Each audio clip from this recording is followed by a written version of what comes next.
அனைவருக்கும் இனிய காலை வணக்கம். ஃபார்ம் கிராஜுவேட்ஸ் தமிழ்நாடு குழுமத்தின் சார்பில் தொடர்ந்து நடத்தப்படும் இன்று ஒரு தொழில்நுட்பம் நிகழ்ச்சிக்கு உங்கள் அனைவரையும் வருக வருக என வரவேற்கிறேன்.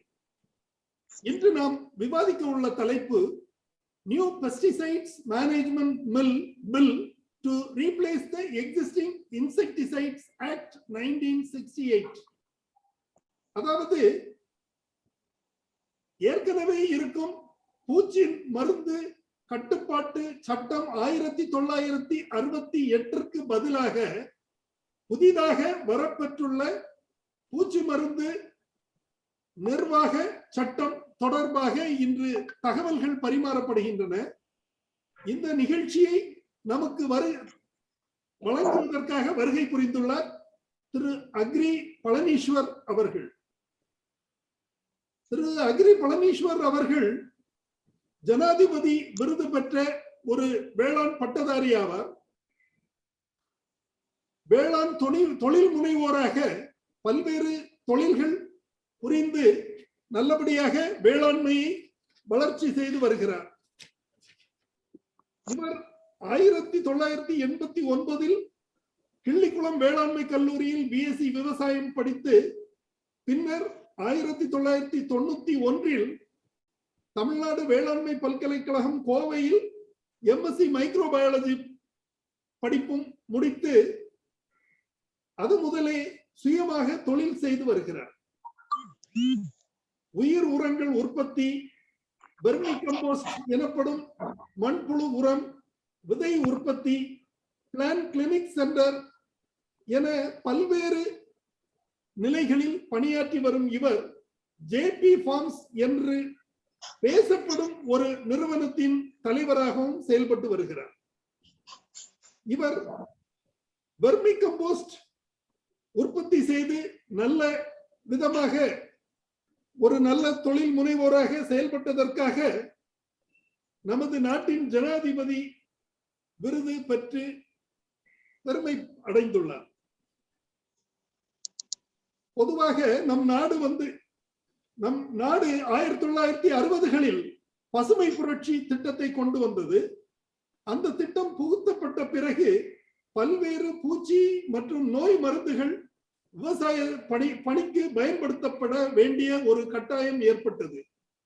அதன் மூலம் நமது உற்பத்திகள், உணவு உற்பத்தி அதிகரித்து 1990க்கு பின் நாம் உணவு உற்பத்தியில் தன் நிறைவு அடைந்த நிலையும் ஏற்பட்டது, அனைவரும் அறிந்தது.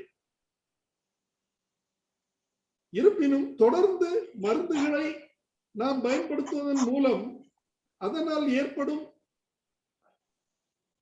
சுகாதார கேடுகள் மற்றும் பயிர்களில் அது செய்யும் கெடுதல்களை கட்டுப்படுத்திட 1968 இன்செக்டிசைட் ஆக்ட் 1968, அதாவது பூச்சி நோய் மருந்து கட்டுப்பாட்டு சட்டம் உருவாக்கப்பட்டது. அந்த சட்டம் தற்போதைய மாறி வரும் சூழ்நிலைகளுக்கு ஏற்ப இப்போது மாற்றம் செய்யும் நிலையில் உள்ளது. நியூ பெஸ்டிசைட்ஸ் மேனேஜ்மெண்ட் பில் என பெயரிடப்பட்டுள்ள அந்த வரைவு தொடர்பான தகவல்களை நம்மிடம் 3 கட்டங்களாக பரிமாறி தகவல் தெரிவிக்க திரு பழனீஸ்வர் அவர்கள் வருகை புரிந்துள்ளார். அவர்களை நமது குழுமத்தின் சார்பிலும் இன்றைய நிகழ்ச்சியின் சார்பிலும் வருக வருக என வரவேற்கிறேன். Thiru Palaniswar, please, you can start the program.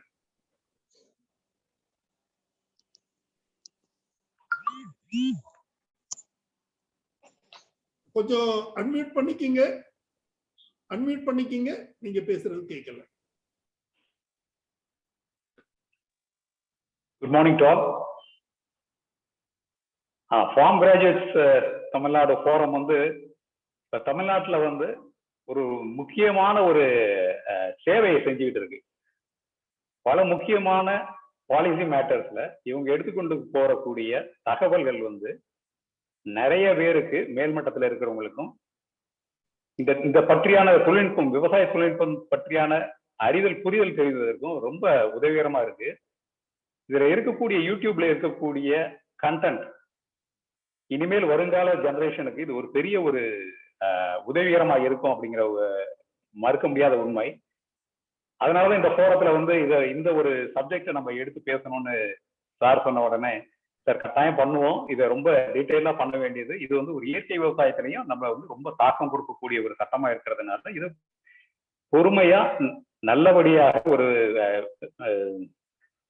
ஒரு கலந்துரையாடல். ஏன்னா இந்த இதுல இருக்கக்கூடிய மெம்பர்ஸ் எல்லாருமே பெரிய பதவிகள்லையும் பொறுப்பான இடங்கள்லயும் இருக்கிறதுனால இது மூலமா ஒரு நல்ல ஒரு தாக்கத்தை ஏற்படுத்தணும் அப்படிங்கிறதுக்காக இதை நம்ம உபயோகப்படுத்திக்கணும் அப்படிங்கிறதுல நான் உறுதியா இருக்கேன்.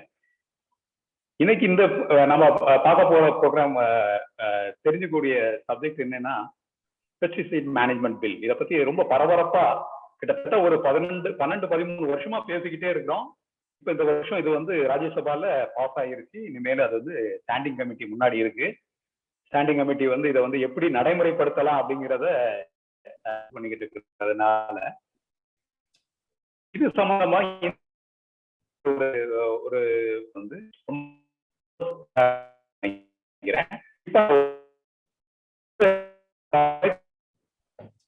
இது ஒரு 2-3 செஷனா போக அப்படிங்கிறது என்னுடைய கணிப்பு. ஏன்னா இதுல பேசப்பட வேண்டிய கருத்துக்கள் நிறைய இருக்கு. இதனால பாதிக்கப்படக்கூடிய தாக்கம் வந்து நிறைய பேர்ல இருக்கு. ஆனா அவங்களே அது உணராம இருக்கிறாங்க. இந்த சட்டம் வந்த பிறகுதான் அதனுடைய தாக்கம் என்ன அப்படிங்கிறது புரிஞ்சுக்க முடியும். அப்ப அந்த சட்டம் வர்றதுக்கு முன்னாடியே இந்த என்னென்ன தாக்கம் ஏற்படலாம் அப்படிங்கிற மாதிரியான தெரிஞ்சுக்கிட்டு நம்ம விவாதிக்கிறது வந்து இந்த சட்டத்தை வந்து நடைமுறைப்படுத்துறதுல இருக்கக்கூடிய என்ன முன்னெச்சரிக்கை நடவடிக்கையா எடுத்துக்கலாம் அப்படிங்கிறது தெரிஞ்சுக்க முடியும் அப்படிங்கிறது என்னுடைய எண்ணம். நம்ம முதல் டிஸ்கஷன் போவோம். பிபிடி இன்னைக்கு நம்ம வந்து முதல்ல பார்க்க போறது என்னன்னா இந்த பூச்சி மருந்து சட்டம் 1968ல வர்ற வரைக்கும் என்ன நடந்திருந்தது, ஏன் வந்தது, இதனால என்ன நம்ம விவசாயத்துல என்ன தாக்கம் ஏற்படுத்துச்சு, இப்ப இதோட நிலைமை என்ன அப்படிங்கிறத முதல்ல ஒண்ணு பார்ப்போம். அதனால ஏன் இந்த பெஸ்டிசைட் மேனேஜ்மெண்ட் பில் வந்து புதுசா வர வேண்டியதுக்கான நிர்பந்தம் ஏன் ஏற்பட்டது அப்படிங்கறத நம்ம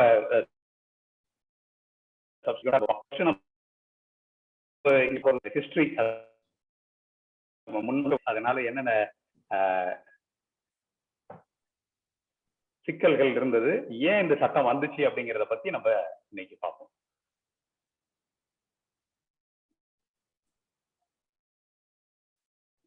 இணைப்புல வந்து நான் யாரெல்லாம் இதை வந்து பயன்பெறலாம் அப்படின்னு நினைக்கிறேன் அப்படின்னா, இது வந்து கட்டாயம் வந்து ஒரு விவசாய கல்லூரியில் படித்துக் கொண்டிருக்கிற மாணவர்களுக்கு இந்த இன்னைக்கு நம்ம பேசக்கூடியது வந்து இதை வந்து தொடர்ச்சியா பார்த்தாங்கன்னா அவங்களுக்கு நம்மள பூச்சி மருந்து சட்டம் அப்படிங்கிறத பத்தி இது ஒரு தெரிஞ்சுக்கிறதுக்கும் புரிஞ்சுக்கிறதுக்கும் ஒரு வாய்ப்பா இருக்கும்.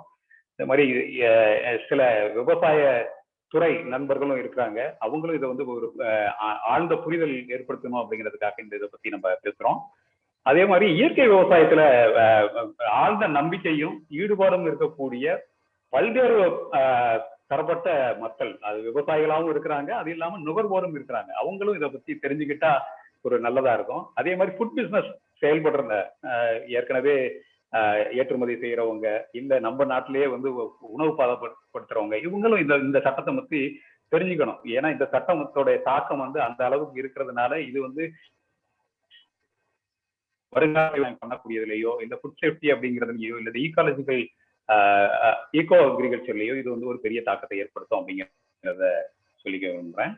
ஸோ இந்த சட்டத்தை வந்து இவங்க எல்லாருமே இதை வந்து கவனிச்சுட்டு இருந்தாங்கன்னா இது ஒரு பெரிய ஒரு பேசும் பொருளா இருந்ததுன்னா வரக்கூடிய அந்த சட்டத்துல வந்து நம்ம என்னென்ன செய்யலாம். சரி, இந்த முதல்ல இந்த சட்டத்துக்கு போறதுக்கு முன்னாடி இந்த இன்செக்டிசைட்ஸை பத்தி போறதுக்கு முன்னாடி ஒரு சின்ன ஒரு ஹிஸ்டரியை வந்து நம்ம பார்த்துட்டு நம்ம உள்ள போனோம்னா தான் இந்த சட்டம்லாம் ஏன் வந்துச்சு அப்படிங்கறது வந்து ஒரு புரிதல் நமக்கு வரும். இந்த சட்டத்தை நம்ம வந்து இப்ப ஏன் ரொம்ப இன்டெப்தா டிஸ்கஷன் பண்ணணும் அப்படின்னு ஒரு ப்ரொஃபஷனல் குரூப்ல எடுத்துக்கிட்டோம் அப்படின்னா, நம்ம இந்த ப்ரொஃபஷனல் குரூப்ல யாருமே கெமிக்கல்ஸ்க்கு எதுவுமே யாருமே எதிரி இல்லை அப்படிங்கிறத முதல்ல பதிவு பண்ணிக்க விரும்புறோம். நாங்க யாருமே இந்த இதுல இருக்கிற போரம்ல யாருமே ஒரு பெஸ்டிசைடுக்கு எதிரியாவோ இல்ல ஒரு கெமிக்கல்ஸ்க்கு ஒரு எதிரியாவோ இல்லை. அது எல்லாமே ஒரு சொல்யூஷன்ஸ் தான் தந்திருக்கு. அது ஒவ்வொரு காலகட்டத்திலையும் ஒவ்வொரு மாதிரியான சொல்யூஷன்ஸ் கொடுத்திருக்கு. அது வந்து ஒவ்வொரு காலகட்டத்திலையும் ஒவ்வொரு மாதிரியான புரிதலை கொடுத்திருக்கு. இதை பத்தி நம்ம தெரிஞ்சுக்கிட்டாதான் நம்ம இப்ப இருக்கக்கூடிய சேலஞ்ச் என்ன, அதை நம்ம எப்படி நம்ம மீட் அவுட் பண்ண முடியும் அப்படிங்கிறத நம்மளால புரிஞ்சுக்க முடியும்னு நினைக்கிறேன். இப்ப இதுல பார்த்தோம்னா மனித குலம் வந்து எப்பயுமே வந்து ஏதாவது ஒரு சேலஞ்ச் வந்துகிட்டே தான் இருக்கு. இப்ப பார்த்தோம்னா நமக்கு கொரோனான்னு ஒரு பெரிய சேலஞ்ச் இருக்கு. அதே மாதிரிதான் ஒரு காலத்துல பார்த்தோம்னா மலேரியா அப்படிங்கிறது வந்து ஒரு மிகப்பெரிய சேலஞ்சா இருந்துச்சு. அது வந்து மனித குலத்துல வந்து அதை கட்டுப்படுத்துறதே வந்து ரொம்ப இதா இருந்தது. அதனால சொசைட்டியவே அது வந்து ஒரு மோல்டு பண்ணிட்டு இருந்திருக்கு, சேஞ்ச் ஓவர் பண்ணிருக்கு. நீங்க வரலாறு எடுத்து பார்த்தோம்னா நம்ம வந்து மலேரியாக்கு வந்து யூரோப்பியன்ஸ் அந்த ரேசியல்ல இருக்கிறவங்க வந்து அவ்வளவு தூரத்துக்கு எதிர்ப்பு சக்தி இல்ல அப்படிங்கிறதுனாலயே தங்களோட நிலங்கள்ல வேலை பார்க்கறதுக்கு, விவசாய நிலங்கள்ல வேலை பார்க்கறதுக்காக ஆப்பிரிக்கன்ஸ் ஸ்லேவ்ஸா எடுத்துக்கொண்டு போனதா வரலாறு சொல்லுது. அப்ப ஒரு நோய் வந்து எவ்வளவு பெரிய தாக்கத்தை வந்து கொடுக்குது. அப்ப அந்த நோயை கட்டுப்படுத்தணும் அப்படிங்கிறதுல வந்து எவ்வளவு முன்னிப்பா வந்து சொசைட்டி இருக்கு அப்படிங்கறத நம்ம புரிஞ்சுக்கணும். இந்த மலேரியாவோட தாக்கம் வந்து ரொம்ப பெரிய ஒரு தாக்கத்தை மனித குலத்துல கொடுத்தது. இதை வந்து இதை எப்படி ஓவர் கம் பண்றது அப்படிங்கிறது ஒரு பெரிய சேலஞ்சா தான் இருந்தது. அன்டில் எப்ப வந்து 1943 வரைக்கும் இது வந்து ஒரு பெரிய சேலஞ்ச். ஆனா அதுக்கு முன்னாடி அறிவியல்ல வந்து அதை பத்தி மலேரியாங்கிறது ஏன் வருது, இது எதனால பரப்பப்படுது அப்படிங்கிறதெல்லாம் கண்டுபிடிச்சிட்டாங்க. இது வந்து ரொனால்ட் ராஸ் அப்படிங்கிறவர் வந்து இந்த இது ஒரு பூச்சிகளாலதான் வருது, அது கொசுக்களாலதான் பரவல் ஆகுது அப்படிங்கிறத அவர் கண்டுபிடிக்கிறாரு. அப்ப என்ன புரிதல் வருதுன்னா சமூகத்துக்கு, அந்த பூச்சியை ஒழிச்சுட்டா அந்த நோயே ஒழிச்சிடலாமே அப்படிங்கிறது தான் வருது. ஏன்னா மலேரியாங்கிறது அவ்வளவு இழப்பை கொடுத்துக்கிட்டு இருக்கு, உயிர் இழப்பை கொடுத்துக்கிட்டு இருக்கு. அப்ப இந்த பூச்சிகளை வந்து அதுக்கு அடுத்து அவங்க கார்னர் பண்றாங்க. பூச்சிகளை நம்ம ஒழிச்சா நம்ம வந்து சேஃப்டியா இருக்கலாம் அப்படிங்கிறது ஒரு புரிதல். இது வந்து எந்த விதமான தப்பும் இல்லை, இதுதான் ஒரு நார்மலா ஒரு பாசிட்டிவா இருக்கக்கூடிய எந்த ஒரு சொசைட்டியும் அப்படிதான் ஒரு எண்ணமா இருக்கும். அந்த பூச்சிகளை கட்டுப்படுத்துறது தான் முக்கியமா இருந்தது. இந்த இப்படியே நிலைமை போயிட்டு இருக்கிறப்பதான் ஒரு பெரிய பிரேக் த்ரூ ஆகுறது 1939 வந்து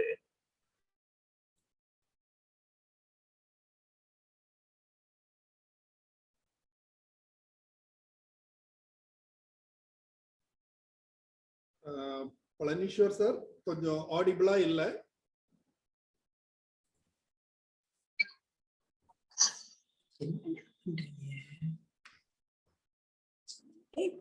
கையை நடுக்குது.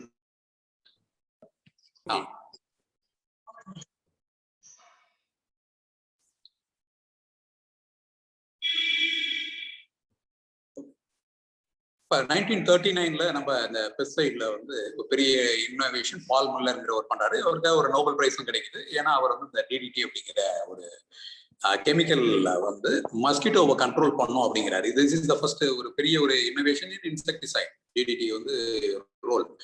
இப்ப நம்ம என்ன இதை கவனிச்சுக்கணும் அப்படின்னா, இந்த நேரம் வரைக்கும் வந்து it was only for health, நம்மளுடைய மனுஷனோட ஹெல்த்துக்காக இந்த கெமிக்கல்ஸ் யூசேஜ், அதாவது ஹெல்த் செக்டார்ல தான் யூஸ் பண்ணிட்டு இருக்கிறது பத்தி தான் எல்லாருமே பேசிட்டு இருக்கோம். Not in terms of agriculture.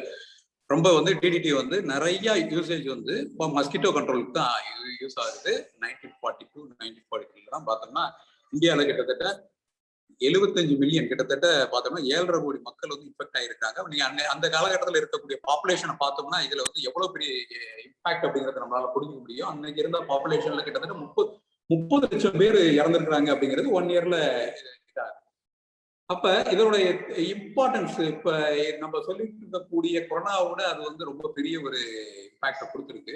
அதுல வந்து இந்த இன்னோவேஷன் நம்ம எப்படி நம்ம வேக்சினை பத்தி நம்ம இவ்வளவு செலிப்ரேஷன் பண்றோமோ அதே மாதிரி ஈக்குவல் செலிப்ரேஷன் தான் அந்த டயத்துல வந்து டிடிடி இன்னோவேஷன் நடந்த உடனே ஒரு பெரிய இது நடந்திருக்கு. அதனால அதை நம்ம புரிஞ்சுக்கணும். அதனால கெமிக்கல்ஸ் அப்படிங்கிறது வந்து ஒரு பெரிய ஒரு இன்னோவேஷன்ஸ் வந்து நடந்திருக்கு. இதை வந்து நம்ம வந்து மறுக்கக்கூடாது. அதை வந்து அதை வந்து எடுத்துக்கிட்டு தான் நம்ம வந்து நெக்ஸ்ட் ஸ்டேஜுக்கு நம்ம போக முடியும். ஸோ 1948 வந்து we started importing அந்த பெஸ்டிசைட்ஸை நம்ம இம்போர்ட் பண்ணி நம்மளுடைய இந்தியாலையும் நம்மளுடைய பெஸ்ட் கண்ட்ரோல்ல மலேரியல் கண்ட்ரோலுக்காக ஆரம்பிக்கிறாங்க. அதுக்கு முன்னாடி பார்த்தோம்னா நீங்க நிறைய ஹிஸ்டரியில போய் பார்த்தீங்கன்னா பர்மா வார்ல வந்து எவ்வளவு தூரத்துக்கு யூஸ் பண்ணிருக்காங்க. பிகாஸ் அதை வேர்ல்டு வார் நடந்துகிட்டு இருக்கிறப்ப பிரிட்டிஷ் ஆர்மி வந்து பர்மால தனியா போய் நிற்கும். அப்போ வந்து அங்க வந்து இருக்கக்கூடிய பாப்புலேஷனுக்கு வந்து பெரிய சேலஞ்சா இருக்கிறதே வந்து இந்த மலேரியாவும் டைஃபாய்டு இன்ஃபெக்ஷன் தான். அதை ஓவர் கம் பண்றதுக்காக they'll be using, இப்பெல்லாம் அதை அந்த மாதிரி யூஸ் பண்ணதை நம்ம கேள்விப்பட்டோம்னா நம்மளால ஜீரணிக்க கூட முடியாது. அந்த அளவுக்கு அவங்க வந்து they were dusting DDT on human beings. அந்த அளவுக்கு ஒரு லைஸ் கண்ட்ரோல் இந்த மாதிரியான இதெல்லாம் நடந்துதான். அப்புறம் ஆர்மியோட ட்ரெஸ்ஸிங்ஸ் எல்லாத்தையும் தேவர் சோக்கிங் பெஸ்டிசைட் அந்த மாதிரி தான் அந்த இது பண்ணி தான் அவங்க அந்த வார்ல வந்து வின் ஓவர் பண்றதுக்கு இந்த ஒரு கெமிக்கலும் வந்து ரொம்ப முக்கியமானது. அந்த death due to the malarial infection and typhoid were more இந்த வார் டைம். இந்த மஸ்கிட்டோனால இதானது தான் வந்து அதிகமாக. சரி, இப்படியே போய்கிட்டே இருக்கு. அப்ப இந்தியாலேயே இந்த இதை வந்து டிடிடியை வந்து we have accepted chemical. 1953 வந்து இந்தியாவில் வந்து நேஷனல் மரைல் கண்ட்ரோல் ப்ரோக்ராம்னு ஒன்று இது பண்றோம். அதுல இப்ப எப்படி நம்ம வேக்சினேஷனை பத்தி நம்ம பேசுறோமோ அதே மாதிரி யூனிவர்சலா அங்க வந்து உள்ளே வந்து கவர்மெண்ட் ஓன் ஃபண்டிங். அந்த இப்ப எப்படி கவர்மெண்ட் வந்து ரெவென்யூ வந்து அவங்க ரெவென்யூ எடுத்து பண்ற மாதிரி தான் அப்பயும் பண்ணியிருக்காங்க. மேசிவா யூஸ் பண்றாங்க TTD for health செக்டார்ல.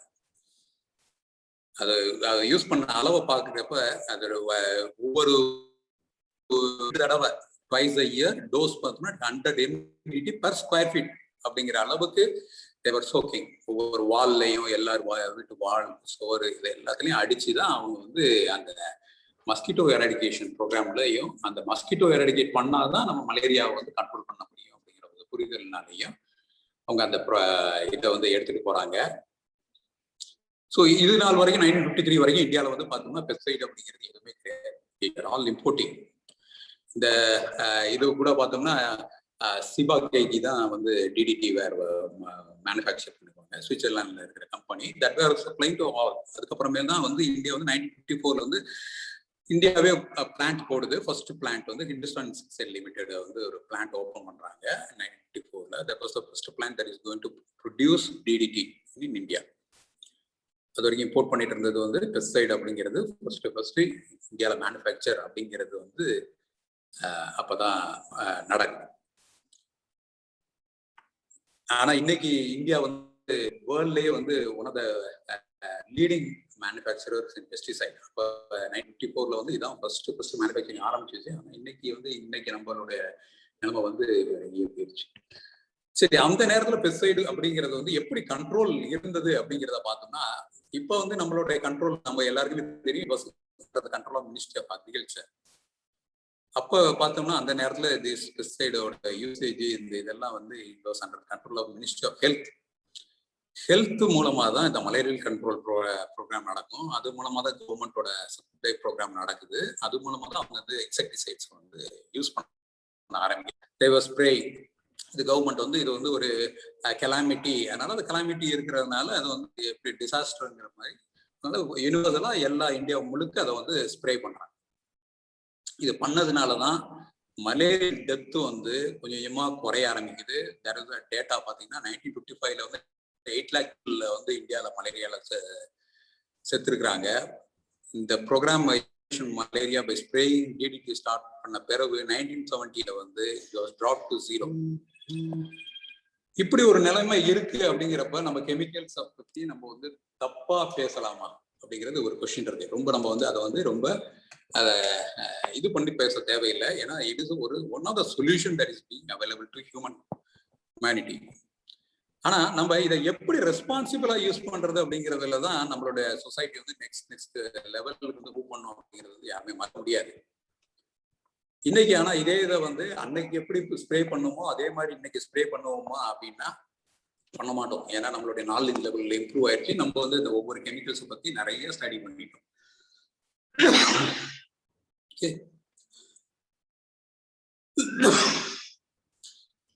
TTD spray ஆகிட்டு இருக்கிற ஒரே நேரத்துலதான் அதே டைம்ல பேரலா ஒண்ணு நடந்துகிட்டே இருக்கு. கெமிக்கல்ஸை பத்தி ஒரு அவேர்னஸ் சொசைட்டில எப்படி வருது அப்படிங்கிறத நம்ம தெரிஞ்சுக்கணும். என்னதான் நம்ம வந்து டிடிடி வந்து நம்மள வந்து ஹியூமனிட்டி சேவ் பண்ணுச்சு அப்படிங்கறத நம்ம குளோரிஃபை பண்ணி சொல்லிட்டு இருந்தாலும் அதே கெமிக்கல் வந்து சில தேவையில்லாத ஒரு மரணங்களும் நடக்குது இது கெமிக்கல்ஸ்னால. டிடிடி உள்ள வந்ததுக்கு அப்புறமேல சில ஒவ்வொரு பெஸ்டிசைடா உள்ள இந்தியாவில் அறிமுகமாகுது. அதுல ஒண்ணு வந்து parathion, ethyl parathion. That was also imported. பேர் தான் அதில் மேனுஃபேக்சர் பண்ணுவாங்க. பேர் வந்து இப்போ இம்போர்ட்டிங் டு பாம்பே.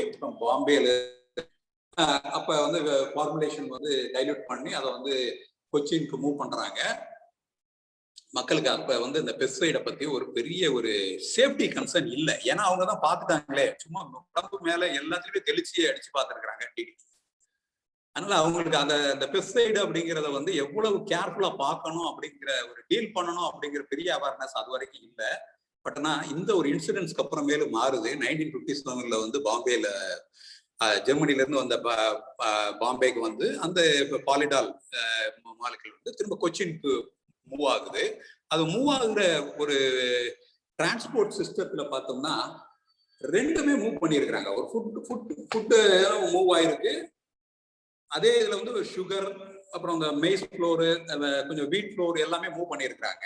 அதே கண்டெய்னர்ல தான் இந்த பெஸ்டிசைடு இம்போர்ட் பண்ண இந்த பெஸ்டிசைடு அன்பார்ச்சுனேட்டா அந்த வந்த அந்த ஷிப்மெண்ட்ல எங்கேயோ லீக்கேஜ் ஆகி ஒரு 12 இது வந்து ஒரு கார்பாய்க் கேன் வந்து லீக்கேஜ் ஆகி அது வந்து ஒரு பெரிய ஒரு இஷ்யூ ஆகுது. 1958 வந்து ஒரு 800 பேருக்கு மேல வந்து ஃபுட் பாய்சனிங் ஆகுது. ஃபுட் பாய்சனிங் வந்து அந்த கேரளாலையும் ஆகுது. உடனே அதை வந்து ஸ்டடி பண்ணி பாக்குறாங்க அது ஏன் நடந்தது அப்படின்ட்டு. அந்த ஃபுட் பாய்சனிங் 828 கேசஸ்ல பார்த்தோம்னா கிட்டத்தட்ட 106 பேர் இறந்து போறாங்க. அந்த 106 பேர் டெத்தை வந்து அப்படியே டைரக்டா ட்ரேஸ் பண்ணி பார்த்தா அது எதனால நடந்திருக்கு அப்படின்னு பார்த்தோம்னா இர்ரெஸ்பான்சிபிளா அவங்க டிரான்ஸ்போர்ட் பண்ணியிருக்கிறாங்க. அந்த லீக்கேஜ் கண்டெய்னர்ல இருந்த பெஸ்டிசைடு வந்து பேரத்தியான் வந்து அங்க இருந்த சுகர்லையும் அங்க இருக்கிற மாவுலையும் சேர போய் அதுலயும் அந்த பெஸ்டிசைடு இருந்திருக்கு. அந்த பெஸ்டிசைடை வச்சுட்டு அவங்க ஃபுட் ப்ராசஸிங் எடுத்துட்டு போய் அதுல இருந்து செய்ய பிஸ்கெட்ஸோ இல்ல பிரெட்ஸோ எதுவா இருந்ததோ அதை கன்சியூம் பண்ணவங்க தான் இறந்துருக்குறாங்க. இதை வந்து திஸ் வாஸ் தென் எஸ்டாப்ளிஷ்ட். அதை வந்து அப்புறம் Karunakaran journal of Indian medical association இது வந்து நல்லா வந்து அப்ப பெரிய ரிப்போர்ட் பண்ணப்பட்ட ஒரு இது. இது மூலமா வந்து ஒரு பெரிய அவேர்னஸ் வருது. அப்பதான் வந்து ஒரு பெஸ்டிசைடுனா அதனால வந்து கெமிக்கல்ஸ்ல இந்த மாதிரியான ஒரு இம்பாக்ட் இருக்கு அப்படிங்கிற அவேர்னஸ் அப்பதான் வருது. அது வரைக்கும் it was very much glorified because it eradicated malaria. நிறைய வார்ஸ் வின் பண்ணி கொடுத்துருக்கு. நிறைய சொசைட்டில ஒரு பெரிய இதா இருந்தப்ப அப்ப சயின்ஸ்ல வந்து கெமிக்கல்ஸை யாரும் கொஸ்டின் பண்ண முடியாத ஒரு சூழல் இருந்துச்சு இந்த டைம். அப்போ வந்து இந்த மாதிரியான ஹேப்பனிங்ஸ் எல்லாம் நடக்க ஆரம்பிக்குது. ஸ்லோவா சொசைட்டில அவேர்னஸ் வருது. இந்த நேரத்துலதான் ராக்கெல் கார்சன் வந்து ஒரு புக் பப்ளிஷ் பண்றாங்க, ஒரு ரெவல்யூஷனரி புக். இது வந்து எல்லா இடத்துலயும் பெரிய ஒரு தாட் ப்ராசஸ மாத்துது. சொசைட்டில கெமிக்கல்ஸை பத்தியான ஒரு பெரிய ஒரு அவேர்னஸ். ஒரு இந்த புக்ல என்ன சொல்லியிருப்பாங்க அப்படின்னு எல்லாரும் புக்கை கொஞ்சம் ரீட் பண்ணி பார்க்கலாம். இல்லை இந்த புக்ல என்ன அவங்க சொல்லியிருக்காங்க அப்படிங்கிறத கொஞ்சம் ரீட் பண்ணி பார்த்தோம்னா நமக்கு புரியும். இந்த புக்கு லான்ச் ஆகி இது ஓவரா எல்லாரும் ரீட் பண்ண பிறகுதான் மக்களுக்கு வந்து இந்த கெமிக்கல்ஸ் அப்படிங்கிறத பத்தியான ஒரு அவேர்னஸ், அதாவது அது டோஸ் டிட்டர்மைன்ஸ் த பாய்சன் அப்படிங்கிற பெரிய புரிதலே வருது. இதுல என்ன அந்த ரெசிடியூ வந்து இம்பாக்ட் நிறைய நம்ம டிடிடிஓ இந்த மாதிரி பெஸ்டிசைடு யூஸ் பண்ண ஒரு வேலையே வந்து சைலண்டா போயிடுச்சு. பேர்ட்ஸ் சத்தமா வந்திருக்கும். இப்ப இந்த பேர்ட்ஸே சத்தமே இல்லை அந்த நேச்சுரல் எக்கோசிஸ்டம்ல. அது ஏன் அப்படின்னு அவங்க ஸ்டடி பண்ணி அவங்க ரிப்போர்ட் பண்ணி அதை ஒரு இதாக கொடுத்துருப்பாங்க. இதுதான் வந்து ஃபர்ஸ்டா ஒரு பாப்புலராகவும் இது சயின்டிபிக்காகவும் கன்சிடரேஷன் பண்ணி ஒரு பெரிய சேஞ்ச் மேக் ஆகுது. ஃப்ரம் 1962 குளோபலா இது வந்து நடக்க ஆரம்பிக்குது. கெமிக்கல்ஸ் பத்தியான ஒரு அவேர்னஸ். இதே நேரத்துலதான் நம்ம இந்தியாலையும் கெமிக்கல்ஸ் வந்து உள்ள வந்துகிட்டு இருக்கு நம்ம பார்த்தோம். இதே நேரத்துலதான் இந்த 1958 இந்த மாதிரி ஒரு இன்சிடென்ட்ஸும் நடந்திருக்கு. ஸோ நமக்கும் ஒரு நம்ம சொசைட்டிலையும் நம்ம நாட்டுக்கும் இதை பத்தியான ஒரு அவேர்னஸ் உள்ளுக்கு கொஞ்சம் கொஞ்சமா வர ஆரம்பிச்சிருக்கு. இதை வந்து கெமிக்கல்ஸை பத்தி ரொம்ப இது பண்ண ஆரம்பிச்சு. ஸோ ஸ்டில் தென் அது வரைக்கும் பெஸ்டிசைடை பொறுத்த வரைக்கும் ஒரு பெருசா என்ன இதை இருந்தது அப்படின்னா இட் எராடிகேட்டட் மலேரியா, ஹியூமனிட்டியை சேவ் பண்ணிச்சு அப்படிங்கிறது ஒரு பெரிய ஒரு டூல் அப்படிங்கிறத புரிஞ்சுக்கிட்டோம். ஆனாலும் அந்த டூல் வந்து கொஞ்சம் ரெஸ்பான்சிபிளா யூஸ் பண்ணணும் அப்படிங்கிறத சொசைட்டி புரிஞ்சுக்கிடுச்சு. ஆனா ஆஃப்டர் 1960s பை பார்த்தோம்னா 1950 அப்புறமேலே 55 அதுக்கப்புறமேலே பார்த்தோம்னா pesticide, chemical pesticide role in agriculture வந்து நிறைய ஃபீல் பண்ண ஆரம்பிச்சாங்க. இந்தியால வந்து எப்படி இது வந்து இம்பாக்ட் பண்ணுது, அது என்ன சட்டத்தை நம்மளோட இதுல சொசைட்டில நம்ம பார்ப்போம். இந்தியா வந்து ஒரு பை 1960s to 1970s வந்து ஒரு பெரிய டர்புலண்ட் சிச்சுவேஷன்ல இந்தியா இருந்தது. போய் பார்த்தோம்னா அதை ரீட் பண்ண ஒவ்வொரு இயருமே வெறும் ஒரு மிகப்பெரிய சேலஞ்சாகவும் மிகப்பெரிய சேஞ்சாகவும் நடந்திருக்கு வந்து ஃப்ரம் 60s to 70s. ஏன்னா பை 60sல நம்ம வந்து ஃபர்ஸ்ட் நம்ம வந்து சைனா கூட வார் போறோம், நமக்கு பீகார் ஃபெமைன் வருது, நம்ம பாப்புலேஷன் எக்ஸ்ப்ளோஷன் ஆகுது, ஃபுட் வந்து அதுக்கேற்ற அளவுக்கு இல்லை. இதெல்லாம் பெரிய சேலஞ்சா இருக்கு. இந்த நேரத்துல தான் நம்ம வந்து பார்த்தோம்னா பெரிய டாபிக்ஸ் எல்லாம் வந்து டெசிஷன் மேக்கர்ஸ் எல்லாமே நம்ம லூஸ் பண்றோம். நேரு லூஸ் பண்ணிடுறோம், சாஸ்திரி லூஸ் பண்ணிடுறோம், we are in war with China. அப்புறம் இன்டர்நேஷனல் குளோபலாவும் இந்த நேரத்துல ஒரு பெரிய ஒரு இதா இருக்கு சூழல். என்னன்னா நம்ம நான் அலைன்மெண்ட்ங்கிற ஒரு ஸ்டேட்டஸ் எடுப்போம். பட் ஆனா டெக்னாலஜியில சுப்பீரியரா இருக்கக்கூடிய அமெரிக்கா வந்து அப்ப அந்த நேரத்துல வியட்நாம்ல வார் நடத்திக்கிட்டு இருக்கோம். பட் நம்ம வந்து அதை Indians own be supporting. So நமக்கும் யூஎஸ்க்கும் நேரம் வந்து ஒரு டேர்ம்ஸும் குறிப்பிட்டத்தக்க முறையில் இல்லை. But they were all technology leading at that time in agriculture field. Okay, இந்த பேக்ட்ராப்ல தான் நம்ம இதை வந்து அப்ரோச் பண்ணணும். இன்செக்டிசைட் ஆக்ட் எப்படி உள்ள வருது அப்படிங்க. ஸோ வென் இந்த சைனீஸ் வார்லாம் நடந்துகிட்டு இருக்கிறப்ப தேர் ப்ரோக்ராம் இன் யூஎஸ் வந்து PL460 அப்படின்னு ஒரு ப்ரோக்ராம் ஒன்று வச்சிருக்கு. அது என்ன பண்ணிட்டு இருக்கோம் அப்படின்னா, அந்த PL460 மூலமா அது எப்பயுமே 4 கண்ட்ரிஸ்க்கு வந்து அது வந்து அதனுடைய எக்ஸஸ் ஃபுட் கிரெயின்ஸ் வந்து சப்ளை பண்ணிக்கிட்டே இருக்கும். ஆனா இந்தியாவுக்கு வந்து அது எப்பப்பெல்லாம் அந்த கிரெயின்ஸ் அது சப்ளை பண்ணுமோ, அது சப்ளை பண்றப்போ அதோட சில ரைடர்ஸும் வச்சிருக்கும், சில கண்டிஷன்ஸும் லே அவுட் பண்ணும். ஏன்னா they were ideologically they were towards capitalism and they don't want to have a socialistic or communistic mindset in the countries that they are supporting. இந்த நேரத்துல தான் நமக்கு வந்து we are entering war இந்த மாதிரி ஒரு சிக்கல்ல இருக்கு. ஆனா அதுக்கு முன்னாடியே நம்மளுடைய இந்தியால வந்து ரொம்ப விஷனரியா ஈவன் ஃப்ரம் 1962ல இருந்தே இந்த மாதிரியான இதெல்லாம் நமக்கு வரப்போகுதுன்னு ஃபோர்காஸ்ட் பண்ணிட்டு சுவாமிநாதன், MS சுவாமிநாதன் அவங்க குரூப்லாம் வந்து ரொம்ப மெனக்கட ஆரம்பிச்சிருவாங்க. நம்மளுடைய பாப்புலேஷனுக்காக நம்ம ப்ரொடக்டிவிட்டி இன்க்ரீஸ் பண்ணி ஆகணும் அப்படிங்கிறதுக்காக அவங்க ஒர்க் பண்ண ஆரம்பிச்சிருக்காங்க. பட் 1966க்கு வர்றதுக்கு முன்னாடி இந்த ஒர்க்லாம் நடந்துகிட்டே இருக்கு. கிரீன் ரெவல்யூஷனுக்குரிய ஒர்க் எல்லாம் நம்ம போய் பார்த்தோம்னா even before 1966, before Indira Gandhi வர்றதுக்கு முன்னாடி இந்த ஒர்க் எல்லாம் இனிஷியேட் பண்ணிடுறாங்க. நார்மன் போர்லாக்கு கூட அவர் அங்கே டிஸ்கஷன் ஆரம்பிச்சிடுறோம். நம்மளுடைய வெரைட்டிஸ்ல எப்படி வந்து அந்த டுவார்ஃப் ஜீனை கொண்டு வர்றது அப்படிங்கிறத பத்தி எல்லாம் டிஸ்கஷன் ஆரம்பிச்சிடுறோம், ரிசர்ச் எல்லாம் நம்ம பண்ண ஆரம்பிச்சிடுறோம். ஆனா 1966ல வந்து நம்ம வந்து ஒரு பெரிய ஒரு சேஞ்ச் ஓவர் பண்றோம். அப்பதான் இந்திரா காந்தி உள்ள வர்றாங்க. It was not democratically elected, but ஆனா அவங்க பார்லிமெண்ட் மூலமா எலெக்ட் பண்ணுவோம். பார்லிமெண்ட்ல இருக்கக்கூடிய எம்பிஸ் வந்து அவங்க மேல சப்போர்ட் கொடுத்த உடனே அவங்க வந்து எலெக்டிங் இட். அவங்களோட ஃபர்ஸ்ட் விசிட்டே வந்து அப்போ வந்து பீகார்ல வந்து நிறைய ஃபெமைன் இருக்கிறதுனால நமக்கு ஃபுட் கிரெயின்ஸ் இல்லை, நமக்கு வந்து கப்பல் வந்து இறங்கினாதான் மறுநாள் சாப்பாடு ரேஷன்ல சாப்பாடு போட முடியுங்கிற சூழல். இதுதான் அந்த காலகட்டத்தில் நிலவுன இது. அதனால இப்ப கிரீன் ரெவல்யூஷனை வந்து சில பேர் ரொம்ப தப்பா பேசுறப்ப இதெல்லாம் தெரிஞ்சுக்கணும். அந்த நேரத்துல ஃபெமைன் வந்து அவ்வளவு ஒஸ்டா இருந்தது. we don't have any food grains to support us. Daily அந்த ஒவ்வொரு ஷிப்மெண்டா வந்தாதான் மறுநாள் சாப்பாடு அப்படிங்கிற ஒரு பேத்தட்டிக் கண்டிஷன்ல தான் இருந்தோம். நம்ம கிட்ட அதே மாதிரி ஃபாரெக்ஸ் இல்லை, ஃபாரின் எக்ஸ்சேஞ்சு கிடையாது. we were having only Indian rupee.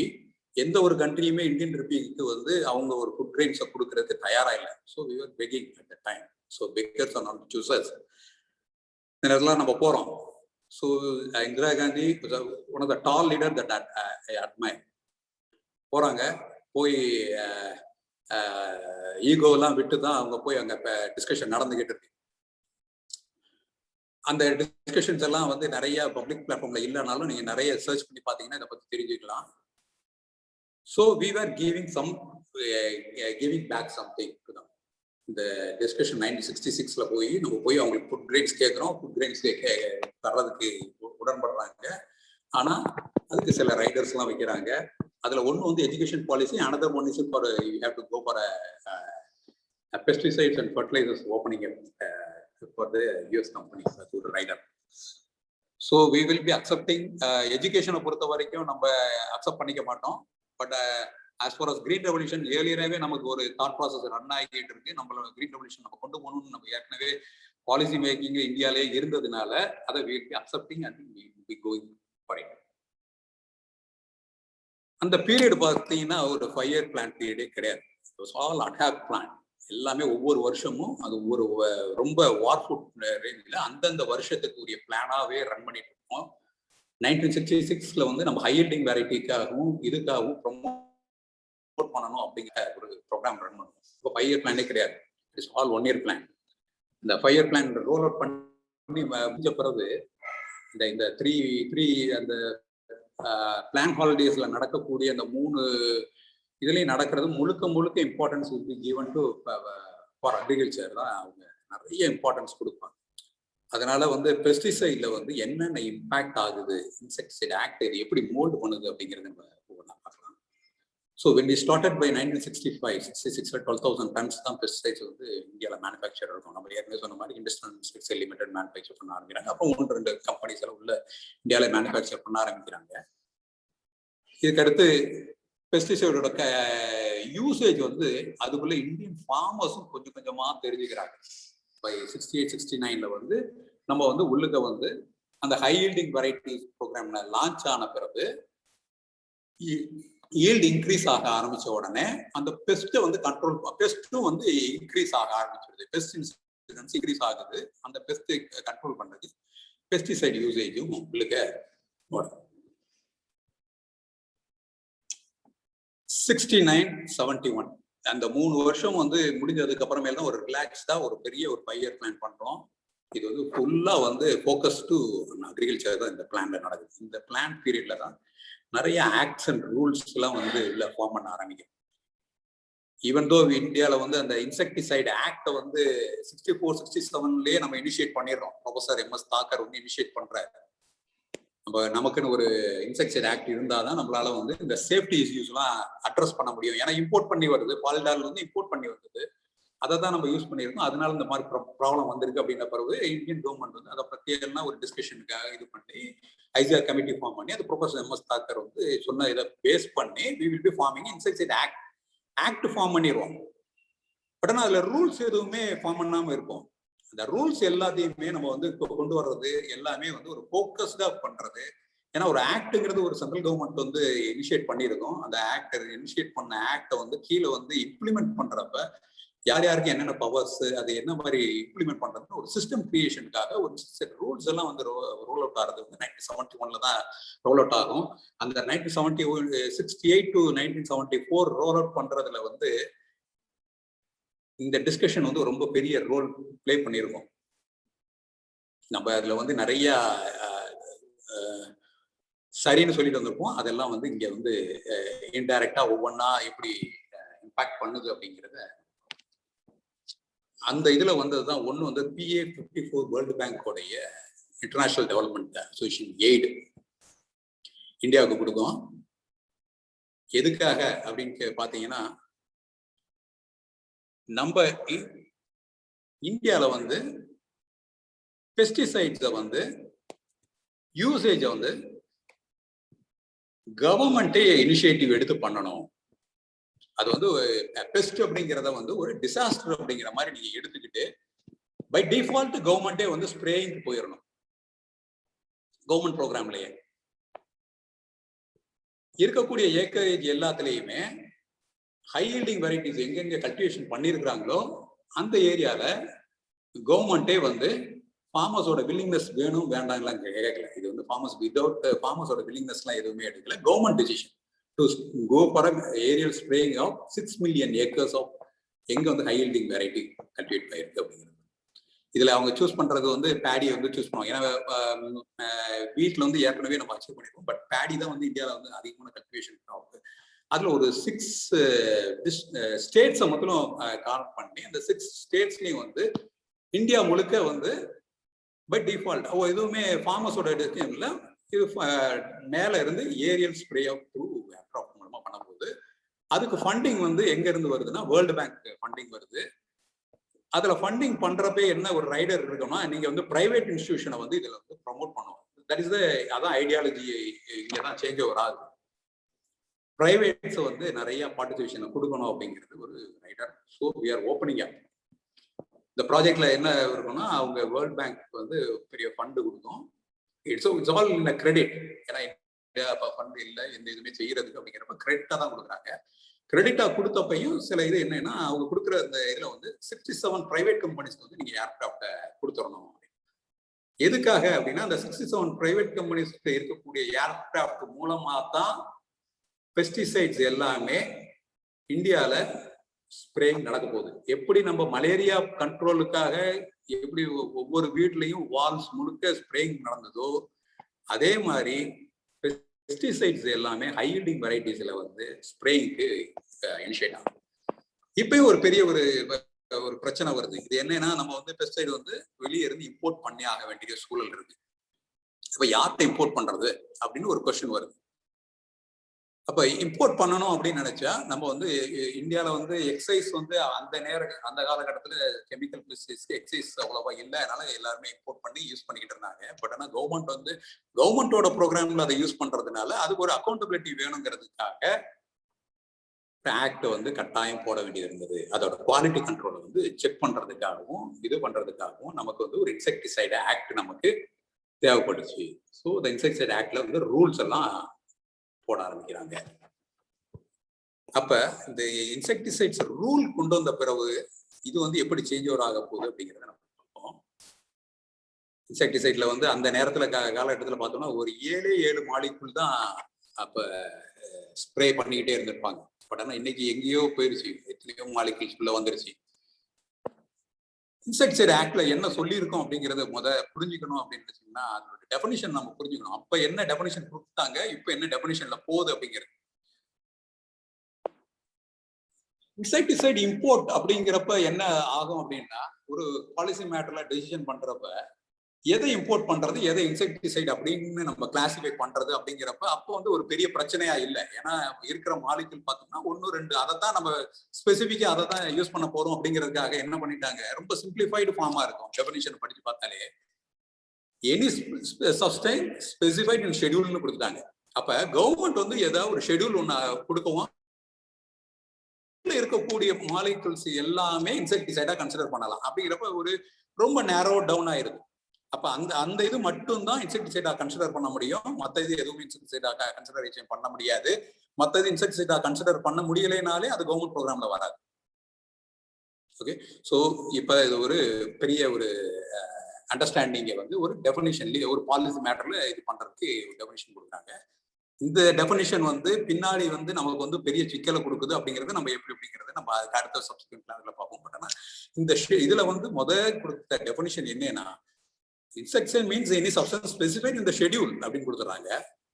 அதே மாதிரி ரெண்டாவது ஒன்னு கொடுக்குறாங்க, இந்த ஷெட்யூல்ல வந்து யாரு அதை வந்து கொண்டு போய் உள்ள சேர்க்கலாம், என்னென்ன சப்ஸ்டன்ஸ் எல்லாம் உள்ள வைக்கலாம் அப்படிங்கிறதையும், அதுக்கு யாருக்கு பவர் இருக்கு அப்படிங்கிறதையும் அந்த ஆக்ட் மூலமா அவங்க கொடுத்துறாங்க.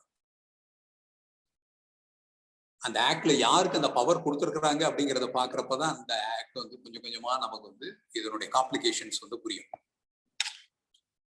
இந்த ஆக்ட்ல வந்து ஷெட்யூல்ல வந்து யார் வந்து இன்க்ளூட் பண்ண முடியும், கவர்மெண்ட் வந்து ஒரு குரூப், ஒரு கன்சல்டிங் கமிட்டி ஒன்று ஃபார்ம் பண்ணியிருக்கோம், போர்டு. அந்த கன்சல்டேஷன் போர்டு தான் வந்து ஒரு பவர் ஆயிரும். அப்ப அந்த கன்சல்டேஷன் போர்டுல யார் இருக்கிறாங்களோ they are going to decide அப்படிங்கிறது வந்து ஒரு நேரோ டவுன்.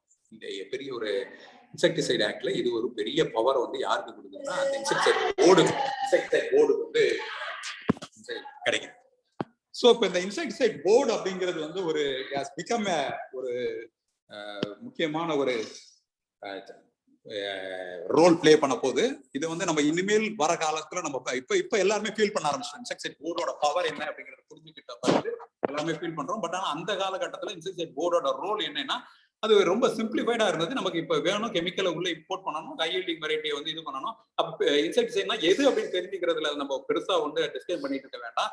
ஷெட்யூல்ல நோட்டிஃபை பண்ணா அது போதும் அப்படிங்கிறதுனால இன்செக்டிசைட் போர்டுல மூலமா ஒரு குரூப் ஃபார்ம் பண்ணி அந்த இதை கொடுத்துட்டாங்க. அதுக்கப்புறமேல் தான் ஒவ்வொரு இதா சிக்கலா வருது. ஃபர்ஸ்ட் டைம்ல வந்து அந்த 7 இதை வச்சு யூஸ் பண்ணிட்டு நம்ம அந்த ஏரியல் ஸ்ப்ரேயிங் போறதுல எந்த விதமான பெரிய ஒரு சிக்கலுமே வரல. கவர்மெண்ட் வந்து அந்த ஏரியல் ஸ்ப்ரேயிங் மூலமா அந்த ப்ரோக்ராமை வந்து ரொம்ப எஃபெக்டிவாவே பண்ணிடுறாங்க. ஆஃப்டர் 1974 வரைக்கும் இந்த அந்த இதுல வந்து ஒரு பெரிய ஒரு சிக்கல் இல்லை. இந்த ஆக்ட் மூலமா இம்போர்ட் பண்ண முடிஞ்சிச்சு. ஈஸியா வந்து அந்த ஆக்ட் மூலமா அந்த பெஸ்டிசைட்ஸ், இம்போர்ட்டட் பெஸ்டிசைட்ஸ் எல்லாத்தையுமே நம்மளால வந்து யூஸ் பண்ண முடிஞ்சது. தென் கொஞ்சம் கொஞ்சமா சயின்ஸ் வந்து டெவலப்மெண்ட் ஆகுது. அப்ப இதுலயும் ஒரு ப்ரொவிஷன் கொடுத்துருந்தாங்க. எப்படின்னா, நீங்க ஒரு இன்செக்டிசைடை ஷெட்யூல் பண்ண பிறகு நீங்க அப்படியே நீங்க வந்து அந்த இன்செக்டிசைட் அப்படியே யூஸ் பண்ண முடியாது. ஆனா அந்த insecticide you have to get registered அப்படின்னாங்க. அந்த ரெஜிஸ்ட்ரேஷன் ப்ராசஸ் அப்படிங்கிறப்ப அதுக்கு ஒரு கமிட்டி ஒன்று ஃபார்ம் பண்ணாங்க. இந்த கமிட்டிக்கு வந்து எனாமஸ் பவர். அப்ப இந்த போர்டு அப்படிங்கிறது ஒன்று புரிஞ்சுக்கணும், இன்செக்டிசைட் டெஃபினிஷன் புரிஞ்சுக்கணும், அப்புறம் இந்த கமிட்டியோட ரோல் என்னன்னு தெரிஞ்சுக்கிட்டாதான் நம்மளால வந்து இந்த ஆர்கானிக் ஃபார்மிங்கை வந்து ஏன் சிக்கல் அப்படிங்கறத நம்மளால புரிஞ்சுக்க முடியும். இந்த 3 டெஃபினிஷனையும் புரிஞ்சிக்க முடியல. இதனால என்ன லீகல் இம்பாக்ட், இதனால சொசைட்டில என்ன பெரிய தாக்கம் ஏற்பட போகுது அப்படிங்கறத புரிஞ்சுக்க முடியலன்னா நம்மளால வந்து இந்த பெஸ்டிசைட் மேனேஜ்மெண்ட் பில்லும் சஸ்டைனபிள் அக்ரிகல்ச்சரையும் நம்மளால கார்லேட் பண்ணியே பார்க்கவே முடியாது. இந்த registration committee has a enormous power. அதோட ஆக்ஷனும் ரொம்ப பவர்ஃபுல்லா இருக்கும். ஏன்னா இவங்க தான் வந்து ரெஜிஸ்ட்ரேஷனை அலோவ் பண்ண போறாங்க.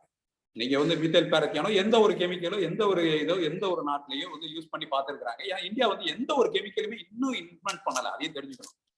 பெஸ்டிசைட்ஸ், எந்த ஒரு கெமிக்கல் பெஸ்டிசைட்ஸையும் இந்தியா இதுவரைக்கும் இன்வென்ட்டே பண்ணல. we are lacking. பட் நம்ம என்ன பண்ணிட்டு இருக்கோம்? Only manufacturing. யாரோ இன்வென்ட் பண்ணியிருப்பாங்க, டெக்னாலஜியை கொண்டு வந்திருப்பாங்க, அவங்க நிறைய டேட்டா சப்மிட் ப்ரொடியூஸ் பண்ணியிருப்பாங்க, அதை எடுத்துட்டு நம்ம வந்து செஞ்சுக்கிட்டு இருக்கோம். பட் ஆனா அந்த சிஸ்டத்தை வந்து நம்மளுடைய சயின்ஸ் வந்து பெருசா மாத்துச்சு. ஆனா இப்ப அந்த சயின்ஸ் வந்து பெரிய கொஸ்டினா வருது. அதை பத்தி நம்ம ஒவ்வொன்றா டிஸ்கஸ் பண்ணுவோம். இப்ப இந்த ரெஜிஸ்ட்ரேஷன் கமிட்டியோட பவர் தெரிஞ்சுக்கணும். இந்த ரெஜிஸ்ட்ரேஷன் கமிட்டி வந்து enormous power in registering what is pesticide, அது உள்ள எப்படி அலோவ் பண்றது அப்படிங்கிறதுல எல்லாம் அதுக்கு வந்து ரொம்ப எனாமஸ் பவர் இருக்கு. அதனால எந்த ஒரு பெஸ்டிசைடை கவர்மெண்ட் வந்து ஷெட்யூல்ல கொடுத்த பிறகு அதை வந்து போர்டு வந்து டிஸ்கஷனுக்கு எடுத்த பிறகு நீங்க ஒரு அப்ளிகேஷன் நீங்க கொடுத்தீங்கன்னா அந்த அப்ளிகேஷனை வந்து யார் ஸ்க்ரூட்டனைஸ் பண்ண போறாங்க அப்படின்னா இந்த central insecticide board registration committee தான் உங்களை டிசைட் பண்ணும். நீங்க என்ன ஒரு மாலிகுலா இருக்கட்டும், என்ன ஒரு பெரிய ரிசர்ச்சா இருக்கட்டும், எனி ரிசர்ச், நீங்க இந்தியன் ரிசர்ச்சாவே இருக்கட்டும், கவர்மெண்ட் ஃபண்டட் பப்ளிக் ரிசர்ச்சாவே இருக்கட்டும், அது நிறைய பேப்பர் பப்ளிஷ் ஆகிருக்கட்டும், என்ன பண்ணாலும் இந்த ரெஜிஸ்ட்ரேஷன் கமிட்டியை சாட்டிஸ்ஃபை பண்ண முடியாம நீங்க வந்து பண்ண முடியாது. ஏன் அப்படின்னா இந்த ரெஜிஸ்ட்ரேஷன் கமிட்டியில வந்து நிறைய பேராமீட்டர்ஸ், மோர் தென் 57 பேராமீட்டர்ஸ் இருக்கு. நீங்க செக் பண்ணி இது பண்ணாதான், பாஸ் ஆனாதான் உங்களுக்கு ஒரு கெமிக்கல் ரெஜிஸ்ட்ரேஷனே ஆகும். பட் அன்பார்ச்சுனேட்லி நீங்க ஒரு கெமிக்கலை வந்து இங்க உள்ளுக்க இன்ட்ரோடக்ஷன் பண்றப்ப அந்த காலத்துல ஃபர்ஸ்ட் டைத்துல உள்ள வர்றப்ப வந்து இந்த பிரச்சனை எல்லாம் அவங்களுக்கு இல்ல. ஷெட்யூல்ல கொண்டு வந்த உடனே அவங்களுக்கு ரெஜிஸ்ட்ரேஷன் கிடைச்சி உடனே அவங்க வந்து ஏரியல் ஸ்ப்ரேயிங் போயிட்டாங்க. பட் ஆனா இப்ப அந்த சூழல் கிடையாது. நீங்க ரெஜிஸ்ட்ரேஷனுக்கு போய் ரெஜிஸ்ட்ரேஷன் ப்ராசஸ்க்குள்ள போகணும். Registration process is a very very tough, cumbersome, ரொம்ப ஒப்பாக் அந்த ப்ராசஸ். சரிங்களா? இந்த ப்ராசஸ்ல தான் இப்ப ஆர்கானிக் ஃபார்மிங் போய் மாட்டிக்கிட்டு முழி பிதிங்கி நிற்குது. இந்த ரெஜிஸ்ட்ரேஷன் ப்ராசஸ்ல வந்து நிறைய டீடைல் பண்ணியிருக்கிறாங்க. எப்படி இப்படிலாம் பண்ணணும் அப்படின்ட்டு. ஒரு பெஸ்டிசைடை ரெஜிஸ்ட்ரேஷன் முடிஞ்சிருச்சு. சரி, பெஸ்டிசைடை ரெஜிஸ்டர் பண்ணியாச்சு. ரெஜிஸ்டர் பண்ணா போதுமா? அதுக்கப்புறம் அதை வந்து நீங்க ஒரு பெஸ்டிசைடை வந்து சேல் பண்ணா அது குவாலிட்டி பேராமீட்டர் அப்படின்னு வர்றப்ப we need some ஒரு பெரிய ஒரு சிஸ்டமும் ஒரு இன்ஃப்ராஸ்ட்ரக்சரும் கிரியேட் பண்ண வேண்டியது. அதையும் இன்செக்டிசைட் ஆக்ட்ல வந்து ரோல் பண்ணோம். இன்செக்டிசைட் ரூல் 1971 படி ஸ்டேட் கவர்மெண்ட்ல வந்து அதுக்கு பவர் கொடுக்கும். அது வரைக்கும் சென்ட்ரல் வந்து won't give any powers to state. நீங்களா வந்து ஒரு இன்செக்டிசைடை இம்போர்ட் பண்ண முடியாது. State government cannot import like a vaccine. இப்போ வேக்சின்ல இதே மாதிரி தான். இதே மாதிரி நீங்க ஒரு பெஸ்டிசைடு வந்து இன்னைக்கு தேவை அப்படின்னா ஒரு இன்னைக்கு மெய்ஸே எடுத்துக்கோங்க. மெய்ஸ்ல வந்து பாலம் மிகவும் நிறைய வந்திருக்கு. ஏதோ ஒரு கண்ட்ரில இதா இருக்கு, நம்ம வந்து இம்போர்ட் பண்ணிடலாமா? முடியவே முடியாது. You cannot do. Though agriculture is a state subject, you cannot do. Because இது எல்லாமே இந்த டிஸ்கஷன்ல இருந்தே இதாயிடும். ஏன்னா அப்பயே என்ன அவங்க நினைச்சிருப்பாங்க அப்படின்னா, since it's an agriculture was a state subject, ஒவ்வொரு ஸ்டேட்லயும் போய் பெர்மிட் வாங்கி கெமிக்கலை இம்போர்ட் பண்ணணும் அப்படிங்கிறது வந்து எந்த ஒரு எம்என்சிக்கும் எந்த ஒரு கம்பெனியாலையும் நடக்க முடியாத சூழல். இந்தியா அவ்வளவு divorce. So they wanted to unified it under central. அதனாலதான் ஒரு இன்செக்டிசைட் ஆக்ட் வந்து சென்ட்ரல் ஆக்ட்ல வரும். Okay, it was not under state act. இந்த டிஸ்கஷன்ல வந்ததுக்கு அப்புறமே தான் இன்செக்டிசைட் ஆக்ட் எல்லாமே இதுக்கு போயிருது. நம்மளுடைய பவர், ஸ்டேட் பவர் என்னதாகுதுன்னா ஒன்லி இம்ப்ளிமெண்டிங் பவர். அந்த ஆக்டை வந்து இம்ப்ளிமெண்டிங் பவர் மட்டும் கிடைக்கும். ஸோ அதை மானிட்டர் பண்றதுக்கும் இதுக்கும் மட்டும் ஸ்டேட்டோட செக்டாரோட ரோல் இருக்கும். ஸோ ஸ்டில் நவ் நம்ம ஒரு இன்செக்டிசைடை பேன் பண்ணணும்னா ஸ்டேட்டால கட்டாயம் பண்ணவே முடியாது. அதுதான் எண்டோசல்ஃபான்ல நம்ம பார்த்தோம். Kerala government was fighting for கேஷ்யூல ஒரு இது வந்தப்ப கேரளா வந்து மெடிக்கலாவும் எல்லா டேட்டாவும் சப்மிட் பண்ணியும் they could not stop endosulfan வந்து யூசேஜை வந்து பேன் பண்ணவே முடியல அவங்களால. ஏன்னா it was not under state control. நீங்க டெம்பரரியா தான் வந்து நம்மளால ஒரு ஸ்டேட்டால ஸ்டாப் பண்ண முடியும் தவிர அதை வந்து பேன் பண்ண முடியாது. Even though it was hurting த இது பண்ணாலும் இது பண்ண முடியாது. ஏன்னா that is the power of insecticide act. That is the power of அதுல ஒரு வந்து ரெஜிஸ்ட்ரேஷன் ஆகுது. அந்த ரெஜிஸ்ட்ரேஷனோட பவர்.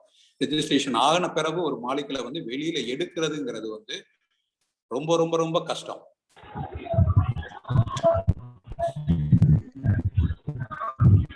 அதுதான் நம்ம இப்ப பாத்துக்கிட்டு இருக்கிறோம். ஓகே, அப்பார்ட் ஃப்ரம் இட் இந்த பவர்ஸ் என்ன, நிறைய பவர்ஸ் இருக்கு. நம்ம ஸ்டேட்ல இருக்கிறவங்களுக்கு வந்து மானிட்டரிங்ல வந்து நிறைய பவர்ஸ் வந்து கவர்மெண்ட் கொடுத்துருக்கு. அந்த பவர்ஸ்ல வந்து சில பவர் வந்து பழைய ஆக்ட் படி இம்ப்ளிமெண்ட் பண்ணியும் நம்மளால ஸ்பூரியஸ் பெஸ்டிசைடை செக் பண்ண முடியல. அதனாலதான் நியூ பெஸ்டிசைட் பில்லே வருது. ஏன்னா அந்த ஆக்ட்ல வந்து பழைய ஆக்ட்ல அந்த மாதிரி இருக்கிறதுனால இன்செக்டிசைடு இன்ஸ்பெக்டரோடைய பவர் வந்து அந்த அளவுக்கு இல்லாததுனால இப்ப வந்து பவரை வந்து கொஞ்சம் கூட்டி கொடுத்துருக்காங்க. அதே மாதிரி பழைய இன்செக்டிசைடு ஆக்ட்ல பனிஷ்மெண்ட் அஃபென்ஸ் எது பண்ணாலும் அதுலயும் வந்து பெருசா ஒன்றும் இது இல்லாததுனால இப்ப அஃபென்ஸ் வந்து ரொம்ப கூட்டி இருக்கிறாங்க. 5 years வரைக்கும் இம்ப்ரிசன்மெண்ட், 40 lakhs வரைக்கும் இது. அப்போ வந்து பாத்தீங்கன்னா வெறும் 10,000 50,000 அவ்வளவுதான். அதனாலதான் நிறைய நம்மளால ஒண்ணுமே பண்ண முடியல. நமக்கே தெரியும் போபாலின் எதுவுமே பண்ண முடியல. ஏன்னா அந்த ஆக்ட்ல மேக்சிமமே வந்து பார்த்தோம்னா ஒரு 50,000 தான் இருக்கும். இம்ப்ரிசன்மெண்ட்னு பார்த்தா 1-2 வருஷம். அது மாதிரி லயபிலிட்டி யார் மேல பண்ண முடியும் அப்படிங்கிறது இதெல்லாம் வந்து ரொம்ப விவரையா இருந்தது. அப்படிங்கிறதுனாலதான் அந்த இன்செக்டிசைட் ஆக்டை எடுத்துட்டு நியூ பெஸ்டிசைட் மேனேஜ்மெண்ட் பில்லுங்கிறத நம்ம கொண்டு வந்தோம். சரி, இந்த பழைய இன்செக்டிசைட் ஆக்ட்னால என்ன பெனிஃபிட்டே இல்லையா? Tremendous benefit. அதனால இப்ப ஈல்டு வந்து நிறைய கூடியிருக்கு. அதெல்லாம் நம்ம யாருமே வந்து மறுக்கவே முடியாது. அது கிரீன் ரெவல்யூஷன்னாலையும் சாத்தியமாக இருக்கு. கிட்டத்தட்ட அந்த 1971 பாத்தீங்கன்னா வெறும் 7 பெஸ்டிசைட் தான் இருந்திருக்கு யூசேஜ். பார்த்தோம்னா பிஹெச்சி, டயல்கிரீன், அல்கிரீன், என்கிரீன், கார்பரின், மேலத்தியான், கார்பின், அப்புறம் கொஞ்சம் டிடிடி வந்து மஸ்கிட்டோ கண்ட்ரோல் யூஸ் பண்ணிருந்தாங்க. பட் ஆனால் இப்போ பார்த்தா கிட்டத்தட்ட 292 pesticide registered using the insecticide act. அப்ப அந்த கெமிக்கல் எவ்வளவு யூசேஜ் இருந்ததுன்னா 1.2 கிராம் per hectare தான் இருந்தது. பட் ஆனால் now it was 600 gram per hectare வந்து இதாகுது. இந்தியாவில் யூசேஜும் பார்த்தோம்னா இன்செக்டிசைட் ஆக்ட் வந்த பிறகு 5,000 டன்னஸ்ல இருந்து 60,000 டன்னஸ் வரைக்கும் இன்க்ரீஸ் ஆயிடுச்சு. மார்க்கெட் எவ்வளவு பெரிய மார்க்கெட் இன்க்ரீஸ் ஆயிருக்கு பாருங்க. 21,000 crore மார்க்கெட் இன்னைக்கு. இது வந்து நான் சொல்றது லீகல் மார்க்கெட். அது இல்லாம 40% of insecticides are now considered as a fake. இது வந்து டேட்டா ஏற்கனவே வெளியே வந்துடுச்சு. அதை பத்தி நம்ம பின்னாடி பார்ப்போம். அப்ப எவ்வளவு பெரிய மார்க்கெட் இருக்கு. அந்த ஃபேக்குங்கிறது ஒரு பேரலல் மார்க்கெட்டா எமர்ஜ் ஆகிட்டு இருக்கு. இந்த பேரலல் மார்க்கெட்டை வந்து நம்மளை செக் பண்றதுக்காக தான் பெஸ்டிசைட் மேனேஜ்மெண்ட் பில் அப்படிங்கிறத புதுசா பாஸ் பண்றாங்க. இதை பத்தி நம்ம சப்சிக்வெண்ட் இதுல பண்ணுவோம். இன்னொரு பெரிய ஒரு இது என்னன்னா, இந்த இன்செக்டிசைட் ஆக்ட் 1968 வந்த பிறகுதான் ஒரு புதிய சிஸ்டம் கிரியேஷன் ஆனதுனால now we have 2 lakh registered pesticides dealer, registered pesticide dealer as per the insecticide act. சேஃப்டியை ஹேண்டில் பண்றதுக்கு இது பண்றதுக்காக அக்ராஸ் இந்தியாவில் வந்து ஒரு அவுட்லெட் வந்து ஓப்பன் ஆகுது இன்செக்டிசைட்ஸ்க்கு. இப்போ டிஸ்ட்ரிபியூஷன் ஆஃப் எனி இன்செக்டிசைடோ பெஸ்ட் கண்ட்ரோல வந்து இப்போ ஈஸியா இருக்கு. ஏன்னா we have a 2 lakh registered pesticide dealers. இப்போ போய் நம்ம வந்து திரும்ப வந்து ஏரோப்ளேனை வச்சு அடிக்கணும் அந்த மாதிரியான ஒரு சூழல் இல்லை. ஒவ்வொரு வில்லேஜ்லயும் நம்மளால வந்து கவர் பண்றதுக்கு லாஸ்ட் லெக் வரைக்கும் ரீச் பண்றதுக்கு நமக்கு வந்து we have. ஸோ பேரலா இதே நேரத்துல ஐபிஎம்ங்கிற ஒரு டெக்னாலஜி மக்கள் கிட்ட ஒரு பெரிய அவேர்னஸ் வர ஆரம்பிச்சிருச்சு. இந்தியாலையும் இது ஐபிஎம் பத்தி நிறைய பேச ஆரம்பிச்சிட்டோம். பெஸ்டிசைட் ஏன்னா பெஸ்டிசைட் ரெசிஸ்டன்ஸ் டெவலப் ஆகுது. பை 1980s வந்து இந்தியாவில் வந்து பெஸ்டிசைட் ரெசிஸ்டன்ஸ் காட்டன்ல வந்து ரொம்ப சிவியரா இருக்கு. நிறைய ரிப்போர்ட் ஆகுது. இது ஒரு பெரிய இன்சிடென்ட்ஸ் ஆகுது, நியூசன்ஸ் ஆயிருக்கு. சிந்தட்டிக் பெஸ்டிசைட்னால ஈவன் பைரக்ளோரைடுனால அதனால எந்த கண்ட்ரோலும் கிடைக்கல. பெஸ்டிசைட் கன்சம்ஷன் இப்போ எல்லா இடத்துலயும் ரீச் ஆகுதா ஒரு சிஸ்டம் பண்ணியாச்சு. பெஸ்டிசைட் ரெஜிஸ்ட்ரேஷன் எல்லாம் ஒரு நார்ம்ஸ் வந்தாச்சு. இருந்த பிறகும் அது பெஸ்ட்டை கண்ட்ரோல் பண்ணல அப்படின்னு ஒரு பெரிய சேலஞ்ச் ஆகுது. அப்ப எல்லாம் கிரியேட் பண்ண பிறகும் எதுக்காக அதை கிரியேட் பண்ணுமோ அது வந்து ஒர்க் அவுட் ஆகல. காட்டன்ங்கிற ஒரு கிராப்ல வந்து ஹெலிகோவர் பாஸ் போடாட்டாலையும் ரெசிஸ்டன்ஸ் டெவலப் ஆன பிறகு government of India start rethinking. நம்ம ஐபிஎம்க்கு டிராவல் ஆக ஆரம்பிக்கிறோம். கேசஸ் பார்த்தீங்கன்னா 1987 ரொம்ப சிவியர் வந்து ஒயிட் ஃப்ளை என்ற ஹெலிகோவர் பாய் எமர்ஜ் ஆகுது. அதுக்கப்புறமேல ஐபிஎம்ங்கிற ஒரு ஸ்ட்ராட்டஜியை கவர்மெண்ட் ஆஃப் இந்தியா திங்க் பண்ண ஆரம்பிக்குது. ஐபிஎம் ஸ்ட்ராட்டஜி பற்றி நம்ம ரொம்ப பேச ஆரம்பிக்கிறோம். Tamil Nadu was one of the forerunner in IPM strategy. We should thank Honorable Vice Chancellor Dr. Jayaraj for taking up this initiative in Tamil Nadu. தமிழ்நாடுல பார்த்தோம்னா இது வந்து ஒரு forerunner for all over world. அப்போ பார்த்தீங்கன்னா all over India, all over India parasite predators were production நடந்துட்டு இருந்தது. என்டோமோபேத்தஜன்ஸ், antagonist எல்லா ரிசர்ச்சும் அந்த நேரத்தில் ஒரு டிஎன்ஏல வந்து பிரிம்மிங் வித் ஆக்டிவிட்டி. ஒவ்வொரு லேப்லையும் அவ்வளோ ஒர்க் நடந்துகிட்டு இருந்தது for towards IBM strategy. All develop during அந்த 85 to 95 இதுல வந்து ஐபிஎம் ஸ்ட்ராட்டஜி வந்து ரொம்ப பெர்ஃபெக்ஷனுக்காக வந்து தமிழ்நாடு வந்து போயிட்டு இருந்தது. In fact we were the pioneer whole of India. இங்க இருந்து தான் ப்ரொடக்ஷன் ஆகி commercial production somewhere at Bangalore. So இதில் இது வந்து பெங்களூர்ல கொஞ்சம் இருந்தது. பிகாஸ் அவங்க வந்து ஏற்கனவே வந்து கொஞ்சம் பேசிக் ரிசர்ச்ல ஸ்ட்ராங்கா இருந்ததுனாலையும் பெஸ்ட் கண்ட்ரோல் இந்தியா அப்படிங்கிற கம்பெனிஸ் எல்லாம் அங்கே இருந்ததுனாலையும் அவங்க கொஞ்சம் ஸ்ட்ராங்கா இருந்தாங்க. Other than that number of entrepreneurs அப்படின்னு பார்த்தோம்னா இங்க தமிழ்நாடுல வரும் மஷ்ரூமிங் நம்பர் ஆஃப் ஆண்டர்பிரினர்ஸ் நிறைய யூனிட் வந்துச்சு. All were taking the technology from DNA. DNA technology வந்து parasite production, predators production, antagonist production, entomopathogen production, NPV, any name the technology now we are all talking about. எல்லாமே வந்து we must thank for this visionary man. இது போயிட்டு இருக்கிறப்பதான் IBM ஸ்ட்ராட்டஜின்னு வந்த உடனே government thinking that நம்மளுடைய focus வந்து இனிமேல் IBM ஸ்ட்ராட்டஜியில தான் இருக்கணும் அப்படின்ட்டு ரொம்ப திங்க் பண்ண ஆரம்பிச்சப்போ ஐபிஎம் இன்புட்ஸ்க்கு வந்து ரொம்ப ஃபோக்கஸ் பண்ண ஆரம்பிச்சாங்க. காட்டன்ல வந்து ஐபிஎம் ஸ்ட்ராட்டஜி உள்ள இது வருது. கவர்மெண்ட் ப்ரோக்ராம் வந்து ஐபிஎம் ஸ்ட்ராட்டஜியில உள்ள வருது. whenever there is a government program அதுக்கு வந்து ஒரு குவாலிட்டி கான்சியஸ்னஸ் எப்படி அதை கொண்டு வரது அப்படிங்கிறது ஒரு பெரிய சேலஞ்ச் ஆகும். ஏன்னா கவர்மெண்ட்ல ஒரு பப்ளிக் மணில அவங்க பர்ச்சேஸ் பண்றாங்க. பப்ளிக் மணில பர்ச்சேஸ் பண்றாங்கன்னா அதுக்குரியதுக்கு ஒரு அக்கௌண்டபிலிட்டி வேணும். அப்படிங்கிறப்ப அவங்க அது ஒரு குவாலிட்டி கண்ட்ரோல் வேணுமே அப்படின்னு நினைக்கிறாங்க. அப்ப அவங்களுக்கு தெரிஞ்சது வந்து குவாலிட்டி கண்ட்ரோல் அப்படின்னு தெரிஞ்ச உடனே அவங்க என்ன பண்ணிட்டாங்க, கொஞ்சம் ஹரிபரியா இதை வந்து கொண்டு போய் இன்செக்டிசைட் ஆக்ட்ல போய் சேர்த்துருவாங்க. This was the blunder mistake that happen. இதை நிறைய பேர் அந்த நேரத்திலேயே வந்து நிறைய டிஸ்கஷன் நடந்தது, நிறைய meeting I use to participate. இந்த இதை வந்து இன்செக்டிசைட் ஆக்ட்ல வந்து சேர்க்கக்கூடாது அப்படின்ட்டு பேசுறதுக்கு நிறைய ஆண்டர்பிரினர்ஸ் இருந்தாங்க. First generation entrepreneurs, mostly technocrats நிறைய பேசுனாங்க. பட் ஆனா அன்பார்ச்சுனேட்லி இது வந்து இன்செக்டிசைட் ஆக்ட்ல கொண்டு போய் சேர்த்துருவாங்க. இந்த ஷெடியூல்ல கொண்டு போய் சேர்த்துருவாங்க. இவ்வளவு மைக்ரோப்ஸ் இதை எல்லாத்தையும் கொண்டு போய் இந்த ஷெடியூல்ல சேர்த்த பிறகு என்ன ஆகுதுன்னா, you also have to go for registration norms அப்படின்றாங்க. கெமிக்கல் பெஸ்டிசைட் எப்படி இருக்கோ அதே நார்ம்ஸ் தான் நீங்க பெஸ்டிசைடுக்கு இதுக்கு கொண்டு வரணும். இது வந்து ஒரு பெரிய setback for growth of IPM industry. And அது பெரிய செட்பேக்கை கொடுத்துச்சு. இது எப்படி இருக்கு அப்படின்னா, though IPM were used in pest control, அதை கொண்டு போய் இந்த இன்செக்டிசைட் ஆக்ட்ல கொண்டு போய் சேர்க்கறது எப்படின்னா, ஒரு பயோகேஸ் பிளான்ட் ஒருத்தர் போடுறாரு அப்படின்னா நீ அதுக்கு வந்து லைசன்ஸ் வந்து அட்டாமிக் எனர்ஜி பிளான்ட் எஸ்டாப்ளிஷ் பண்றதுக்குரிய லைசன்சிங் ப்ரொசீஜரை கொண்டு போய் அடாப்ட் பண்ற மாதிரி ரெண்டுமே ஈக்குவேட்டே பண்ண முடியாது. IPM strategies are not such எங்கேயுமே ஹெல்த்ல ரிப்போர்ட்டே ஆகல. ஜஸ்ட் லைக் ஒரு டிடிடி மாதிரியோ இல்ல ஒரு மித்தைல் பேரத்தியான் மாதிரியோ எங்கேயுமே இதுவரைக்கும் எந்த ஒரு ஐபிஎம் கிட்டும் ஹியூமன் சேஃப்டியை வந்து என்டேஞ்சர் பண்ணதா இதே இல்லை, எந்த ரிப்போர்ட்டுமே இல்லை. பட் ஆனா ஏன் இதை வந்து கொண்டு போய் இதை அன்னெசரியா இதை கொண்டு போய் இன்செக்டிசைட் ஆக்ட் ரெகுலேஷன்ல கொண்டு போய் அன்னெசரியா இவங்க இன்செக்டிசைட் போர்டோட பெர்வியூல கொண்டு வந்தது வந்து பெரிய பெரிய கொஸ்டினை கொடுக்காச்சு. ஆனா இந்த லைன் ஆஃப் ஆக்டிவிட்டியில இருக்கிறவங்களுக்கு தான் தெரியும் இது யாருக்கு ஹெல்ப் பண்ணுச்சோ இல்லையோ இவங்களுக்கு ரொம்ப ஹெல்ப் பண்ணிருக்கு.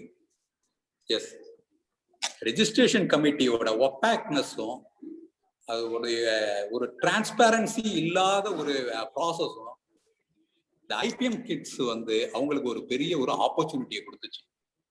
நீங்க போய் பார்த்தீங்கன்னா எவ்வளவு ரெஜிஸ்ட்ரேஷன் நடந்திருக்கு அப்படின்னு நீங்க பார்த்தீங்கன்னா there were more than 2000 to 3000 registration happened using IPM inputs. Trichoderma, Pseudomonas மொத்தமே ரெஜிஸ்ட்ரேஷன் ஆகிருக்கு. All passed through this registration committee, which is OPAC. அவ்வளவுதான், நான் இது மட்டும் சொல்றேன். So இது வந்து setback to organic farming, but it was a very big gain for the CIBRC. அவ்வளவுதான், இது அப்படிதான் இன்டர்பிரட் பண்ண வேண்டியிருக்கு. ஓகே, இந்த மாதிரியான இதெல்லாம் இது பண்ணியாச்சு, மிஷனரியா கொண்டு வந்தாங்க. இந்த இது சேலஞ்சஸையும் மேக் ஓவர் பண்ணதுல வந்து ரொம்ப ஹெல்ப்ஃபுல்லானது ஃபோர் ரன்னரா இருந்தது யாரு அப்படின்னு சொன்னா we should thank டாக்டர் கணையன். இவர் தான் ஒரு பெரிய விஷனரி பர்சன். எல்லாருமே போய் இதை பார்த்துட்டு இந்த இன்செக்டிசைட் ஆக்ட்ல போய் இந்த ஷெட்யூல்ல சேர்த்துட்டாங்கன்னு எல்லாருமே பதறி போயிட்டு இருந்தப்ப ஒரு ரிலாக்ஸ்டா காமா இதுக்கு ஒரு சொல்யூஷனை கொடுத்தவர் வந்து ஒரு விஷனரியான ஒரு வைச்சந்திரன் டாக்டர் கணையன். இவர் என்ன பண்ணாருன்னா ஒரு அப்ப எல்லாம் இந்த அளவுக்கு ஃபண்டிங் வந்து யூனிவர்சிட்டியில இருக்காது. He formed a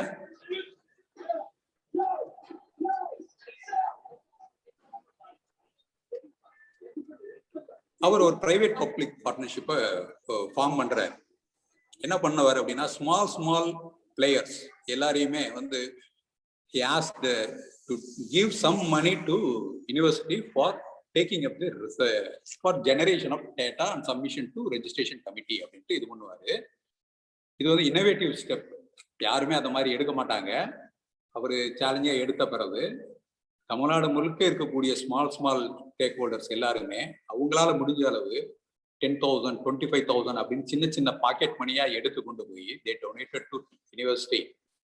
Using that money and யூனிவர்சிட்டியோட கொஞ்சம் ஃபண்டையும் போட்டு கான்ட்ரிபியூட் பண்ணி they started generating the data for Trichoderma and Pseudomonas. Okay, இதுதான் ஃபர்ஸ்ட் பெஸ்டிசைட்.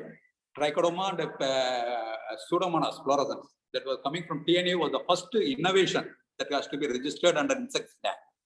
இது ஒரிஜினல் இந்தியன் ரிசர்ச்.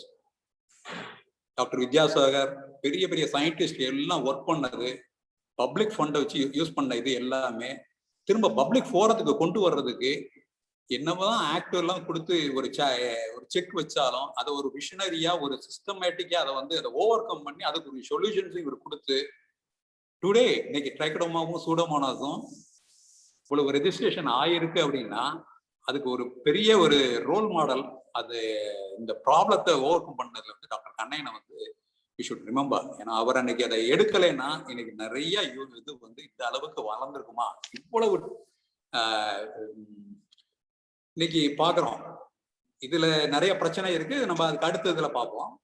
ஆனா இதுல என்ன ஒரு பெரிய ஒரு சிக்கல் என்ன அப்படின்னா இவ்வளவு செஞ்ச இன்னைக்கு அந்த பயோபெஸ்டிசைட் அப்படிங்கிறதுல வந்து ஐபிஎம் கிட்ல வந்து ஃபர்ஸ்ட் இன்னோவேஷனா கொண்டு வந்து இந்தியாலேயே வந்து ஓன் ரிசர்ச்ல வந்து ஒரு மாலிகுலை வந்து ரெஜிஸ்டர் பண்றது வந்து டிஎன்ஏயு. பட் ஆனா இன்னைக்கு இன்னும் அதுக்கு மேனுஃபேக்சர் லைசன்ஸ் இல்லை, சாரி ஸ்டேட். இது ஏன் அப்படிங்கறத நீங்க கொஞ்சம் யோசித்து பார்த்தோம்னா, ஏன் அப்படிங்கிற கொஸ்டினை திரும்ப புட் பண்ணோம்னா நமக்கு வந்து இதை பத்தி தெரிஞ்சுக்க இன்னும் கொஞ்சம் நம்ம ரீதிங்க் பண்ணி ஆகணும். ஷெடியூல்ல இதை கொண்டு வந்ததும் ரெஜிஸ்ட்ரேஷன் கமிட்டிக்குள்ள இது போனதும் இது எல்லாமே வந்து ஒரு ஐபிஎம் இன்புட்டை வந்து எவ்வளவு தூரம் நம்ம ரிசர்ச் பண்ணாலும் அதை வந்து திரும்ப வந்து கொண்டு வர முடியாம முடக்கிறதுக்கு உபயோகமாகும். இன்னைக்கும் நம்மளால ஒரு இன்செக்டிசைட் ஆக்ட்ல ரெஜிஸ்டர் பண்ணி கவர்மெண்டோட ஓன் யூனிட்லயே பண்ண முடியாது அப்படிங்கிறது ஒரு சூழல் தான் இருக்கு. ஆனா பேரலா என்ன நடந்துகிட்டு இருக்கு, இப்ப என்ன நடந்துகிட்டு இருக்கு பாத்தீங்கன்னா, இந்த மைக்ரோப்ஸை வந்து நீங்க வந்து இன்னும் குளோரிஃபை பண்ணுவீங்க. ஏன்னா பேசிக்கா வந்து ஏன் டாக்டர் கண்ணையன் வந்து இதை வந்து ரொம்ப எடுத்துட்டு போனார்னா, பிகாஸ் மைக்ரோபயாலஜிஸ்ட். அவர் ஒரு மைக்ரோபயாலஜிஸ்டா இருந்ததுனாலதான் இதை வந்து அவரால் இதை வந்து இதனால இருக்கக்கூடிய சேலஞ்சஸ் எப்படி ஓவர் கம் பண்ணி நம்ம கொண்டு போகணுங்கிறது வந்து அவரால் திங்க் பண்ண முடிஞ்சது. ஆனா இன்னைக்கு பெஸ்டிசைட் பாத்தீங்கன்னா இருக்கக்கூடிய புது புது மாலிகுல் எல்லா பெஸ்டிசைட் எல்லாமே சொல்யூஷன் பார்க்கிறோம். வெட்டிமேக், அபமேக்டின், எல்லாம் நம்ம எல்லாமே based on microbes தான் வருது. All are biorational tools. They are all coming up from the same microbial இதுல இருந்தா வந்துருக்கு. இன்னைக்கு இதெல்லாம் தான் பிளாக் பஸ்டர் ட்ரக்ஸ் பெஸ்டிசைட்ஸா இருக்கு. பட் ஆனா அதுக்குரிய பேரண்ட் மெட்டீரியலான நேச்சுரல் மைக்ரோப்ஸை வந்து இன்னும் அதை வந்து நம்ம கண்ட்ரோல் பண்ணிக்கிட்டே இருந்தோம்னா ஆர்கானிக் ஃபார்மிங் அப்படிங்கிறது ரொம்ப ரொம்ப சேலஞ்சா தான் இருக்கும். ஸோ இது ஏன் இன்னும் சேலஞ்ச் ஆக போகுது, இப்பயே சேலஞ்ச் தான் இன்செக்டிசைட் ஆக்ட்ங்கிறது இப்பயே சேலஞ்சா இருக்கிறதுனாலதான் டிஎன்ஏவாலேயே அதை லைசன்ஸ் நம்மளால பண்ண முடியல. கவர்மெண்டோட நிறைய யூனிட்ஸ் இருக்கு. நீங்க எந்த கவர்மெண்ட் தமிழ்நாடு ஃபங்க்ஷன் ஆகக்கூடிய ஹார்டிகல்ச்சர் டிபார்ட்மெண்ட்ல இருக்கு, ட்ரைகோடர்மா ப்ரொடக்ஷன் இருக்கு, சூடோமோனாஸ் ப்ரொடக்ஷன் இருக்கு. எத்தனை பேருக்கு லைசன்ஸ் இருக்கு, மேனுஃபேக்சர் லைசன்ஸ் இருக்கு, இன்செக்டிசைட் ஆக்ட் படி இருக்கு? இல்ல, முடியல. ஏன்னா அதுல அவ்வளவு சிக்கல் இருக்கு, அதுக்கு பின்னாடி அவ்வளவு ஒபாக்னஸ் இருக்கு. ஸோ இதெல்லாம் வந்து நம்ம நெக்ஸ்ட் இதுல வந்து நம்ம டிஸ்கஸ் பண்ணுவோம். இன்னைக்கு இந்த இது மட்டும் போதும்னு நினைக்கிறேன். ஏன்னா இதுல அடுத்து நம்ம டிஸ்கஸ் பண்ண போற சாப்டர் 2 நம்ம வச்சுக்குவோம். இன்னைக்கு பார்த்தது வந்து இதுதான் இந்த சூழல். இனிமேல் வரக்கூடிய பெஸ்டிசைட் மேனேஜ்மெண்ட் பில்ல எப்படி இருக்கணும் அப்படிங்கிறத நம்ம நெக்ஸ்ட் இதுல டிஸ்கஸ் பண்ணுவோம். இன்னைக்கு இதோட க்ளோஸ் பண்ணிட்டு now I'm opening up for the discussion.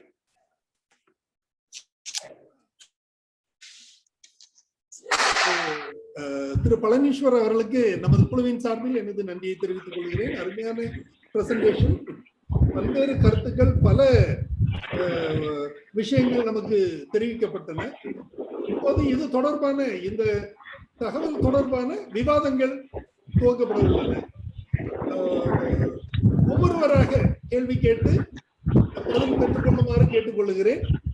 ஒருவர் பேசும்போது மற்றவங்க வந்து மியூட்ல இருங்க, அல்லது வந்து ரெக்கார்டிங் அது சரியாக மாட்டேங்குது, சரியா கேட்கவும் மாட்டேங்குது. பிளீஸ் முதல்ல திரு கந்தசாமி சார் பேசுறதுக்கு அழைக்கிறேன். அனைவருக்கும் வணக்கம். ஜோ சார் கேக்குதா? கேக்குது, நல்லா கேக்குது. திரு பழனிஸ் அவர்கள் மிகவும் விரிவாக பூச்சி மருந்து எப்படி உருவானது என்கின்ற ஒரு சரித்திர உண்மையை மிக அழகாக சொன்னார். எங்கள் கல்லூரி நாட்களில் கூட இந்த பூச்சி மருந்து எப்படி அறிமுகப்படுத்தப்பட்டது என்ற சரித்திர நிகழ்வை கூறவே இல்லை என்றுதான் நான் நினைக்கின்றேன். அதாவது டிடிடி கொசுவை கட்டுப்படுத்துவதற்காக அறிமுகப்படுத்தப்பட்டு அதன் தொடர்ச்சியாகத்தான் விவசாயத்துக்கு பூச்சி மருந்துகள் அறிமுகமாயிற்று என்கின்ற அந்த உண்மையை மிக தெளிவாக அவருக்கு உரிய பாணியில் கூறினார்கள். பிறகு எந்தெந்த மருந்துகள், உதாரணமாக ஈத்தைல் பார்த்தியான், மீத்தைல் பார்த்தியான், அல்ட்ரின், எல்ட்ரின், மிகவும் விஷத்தன்மை வாய்ந்த மருந்துகள். அது குறைந்த காலமே நீடித்தது என்று நினைக்கின்றேன். 62 அறிமுகப்படுத்தப்பட்டு கிட்டத்தட்ட ஒரு 15 ஆண்டுகளுக்குள்ளாக கிட்டத்தட்ட மெஜாரிட்டி ஆஃப் இன்செக்டிசைட் பேன் தடை செய்யப்பட்டது.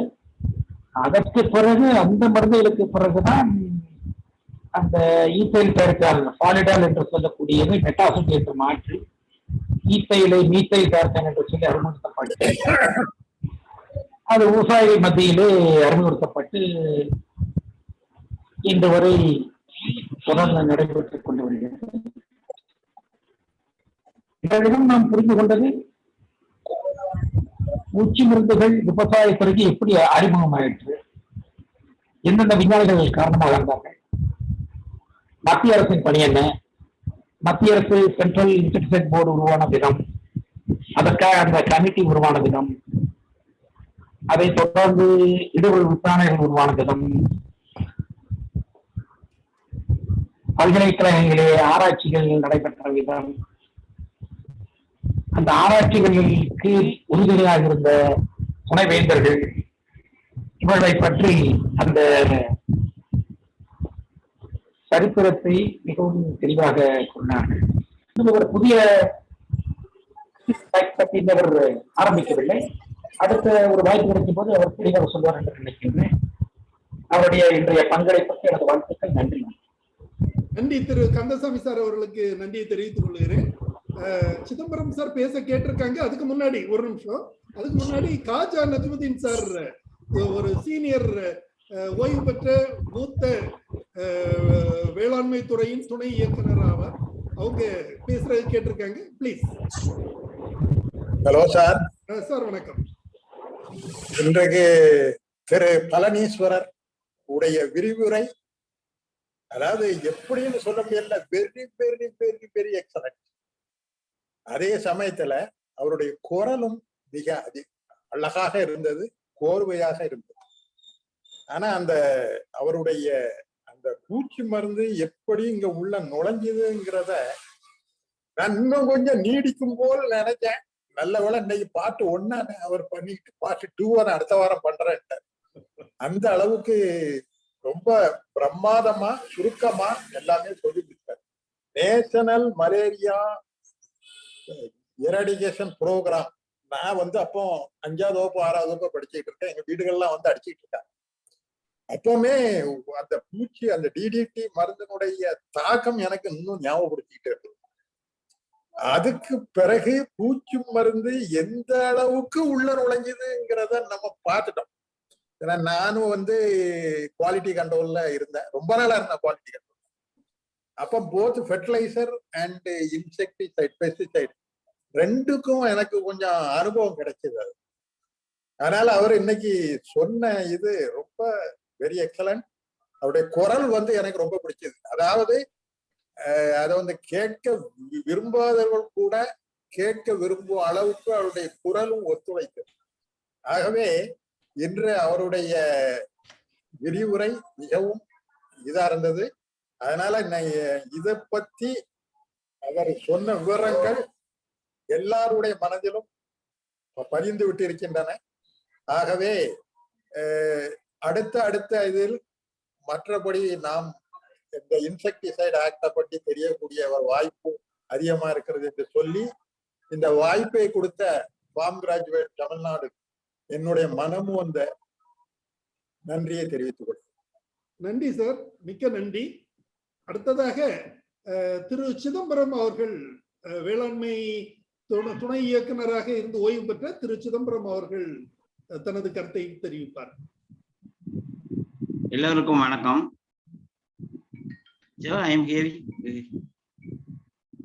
ஹலோ ஹலோ, சொல்லுங்க. கேக்குங்களா? கேக்குது. எல்லோருக்கும் காலை வணக்கம். நான் வேளாண்மை துணை இயக்குனர், வேளாண் வணிகமா ஓய்வு 2 இயர்ஸ் ஆச்சு. நான் இந்த பில் ரொம்ப முக்கியமான இது. ஏன்னா நான் ஒரு 10 இயர்ஸ் ஏவோ பிளான் ப்ரொடெக்ஷன் ஒர்க் பண்ணேன். அப்புறம் இன்னொன்று அடுத்து நான் இன்ட்ரடியூஸ் பண்ணிக்கிறது ஒரு அக்ரி கிராஜுவேட் இருந்தும் 1995ல FGO food and agriculture organisation நடத்தின ஒரு 90 days காட்டன் IBM மாஸ்டர் ட்ரெயினர்ல கலந்துட்டோம். அதுல ஒரு 40 மெம்பர்ஸ் டோட்டலா இந்தியா ஃபுல்லா RRS அருப்புக்கோட்டையில் நடந்தது காட்டன் ரிஜிஸ்ட்ரேஷன். ஜோ என்னோட கொலீக், அதுல நிறைய ஒரு 20 மெம்பர்ஸ் அக்ரிகல்ச்சர் ஆபீசர்ஸ். அதுல நாங்க காட்டன் IBM மாஸ்டர் ட்ரெயினர்ஸ் 95ல சொன்னோம். அதுக்கு முன்னாடி நம்மளுடைய பழனீஸ்வர் சாருக்கு என்னுடைய தனிப்பட்ட நன்றியும் வாழ்த்துக்களையும் தெரிவிச்சுக்கிறேன். ஏன்னா அது ஒரு கிளாஸ் மாதிரி இருந்தது. LKGல இருந்து டிகிரி வரைக்கும் போற மாதிரி அதனுடைய ஏன் நம்ம இவ்வளவு தூரம் வளர்ச்சி உள்ள நமக்கு இன்செக்டிசைடு அதனுடைய பாதிப்புகள் வளர்ச்சிகள் அப்படின்னு போயிட்டோம். இப்ப நிறைய இன்செக்டிசைட்ஸ் பேன் பண்ணிட்டாங்க, ரெஸ்ட்ரிக்டட் யூஸ்ல இருக்கு. ஒரு 18 இன்செக்டிசைடு பேன் பண்ணாங்க. அதுல ஃபர்ஸ்ட் வந்து அந்த டிடிடி பிஹெச் ஃபர்ஸ்ட் இதுல பேன் பண்ணாங்க. இப்ப ஒரு 18 வந்து இது பண்ணியிருக்காங்க. இன்னும் ரெஸ்ட்ரிக்டட் யூஸ்ல ஒரு 8 9 கவர்மெண்ட் பண்ணி வச்சிருக்காங்க. அதெல்லாம் ஒரு வரவேற்கத்தக்க விஷயம். இதெல்லாம் வந்து நம்முடைய ஐபிஎம் எஃபோர்ட்னு சொல்லலாம். கண்டிப்பா என்னை பொறுத்த வரைக்கும் பாத்தீங்கன்னா நிறைய ட்ரைனிங்ஸ் வந்து 95ல இருந்து ரிட்டையர்மெண்ட் வரைக்கும் நிறைய ட்ரைனிங்ஸ் நடத்தியிருக்கோம். மார்க்கெட்டிங்லையும் சரி, ஐபிஎம்லையும் சரி, நிறைய cotton IBM, Bedi IBM, pulses, ground இது எல்லாமே நடத்தியிருக்கோம். எல்லா வில்லேஜையும் நடத்தியிருக்கோம். 4-5 டிஸ்ட்ரிக்ட் ஏஓஸ்க்கு நாங்கள் ட்ரைனிங் கொடுத்தோம். காட்டன் மாஸ்டர் ட்ரெயினர் பவானி சாகர்ல 95ல கொடுத்தோம், 95 96ல. அதனால வந்து அதனுடைய வளர்ச்சியை பத்தி சார் தெளிவாக சொன்னார், பழனீஸ்வர் சார். அதுக்கு எல்லோரும் சார்பாக என்னுடைய வாழ்த்துக்களையும் நன்றியும் தெரிவித்துக் கொள்கிறேன்.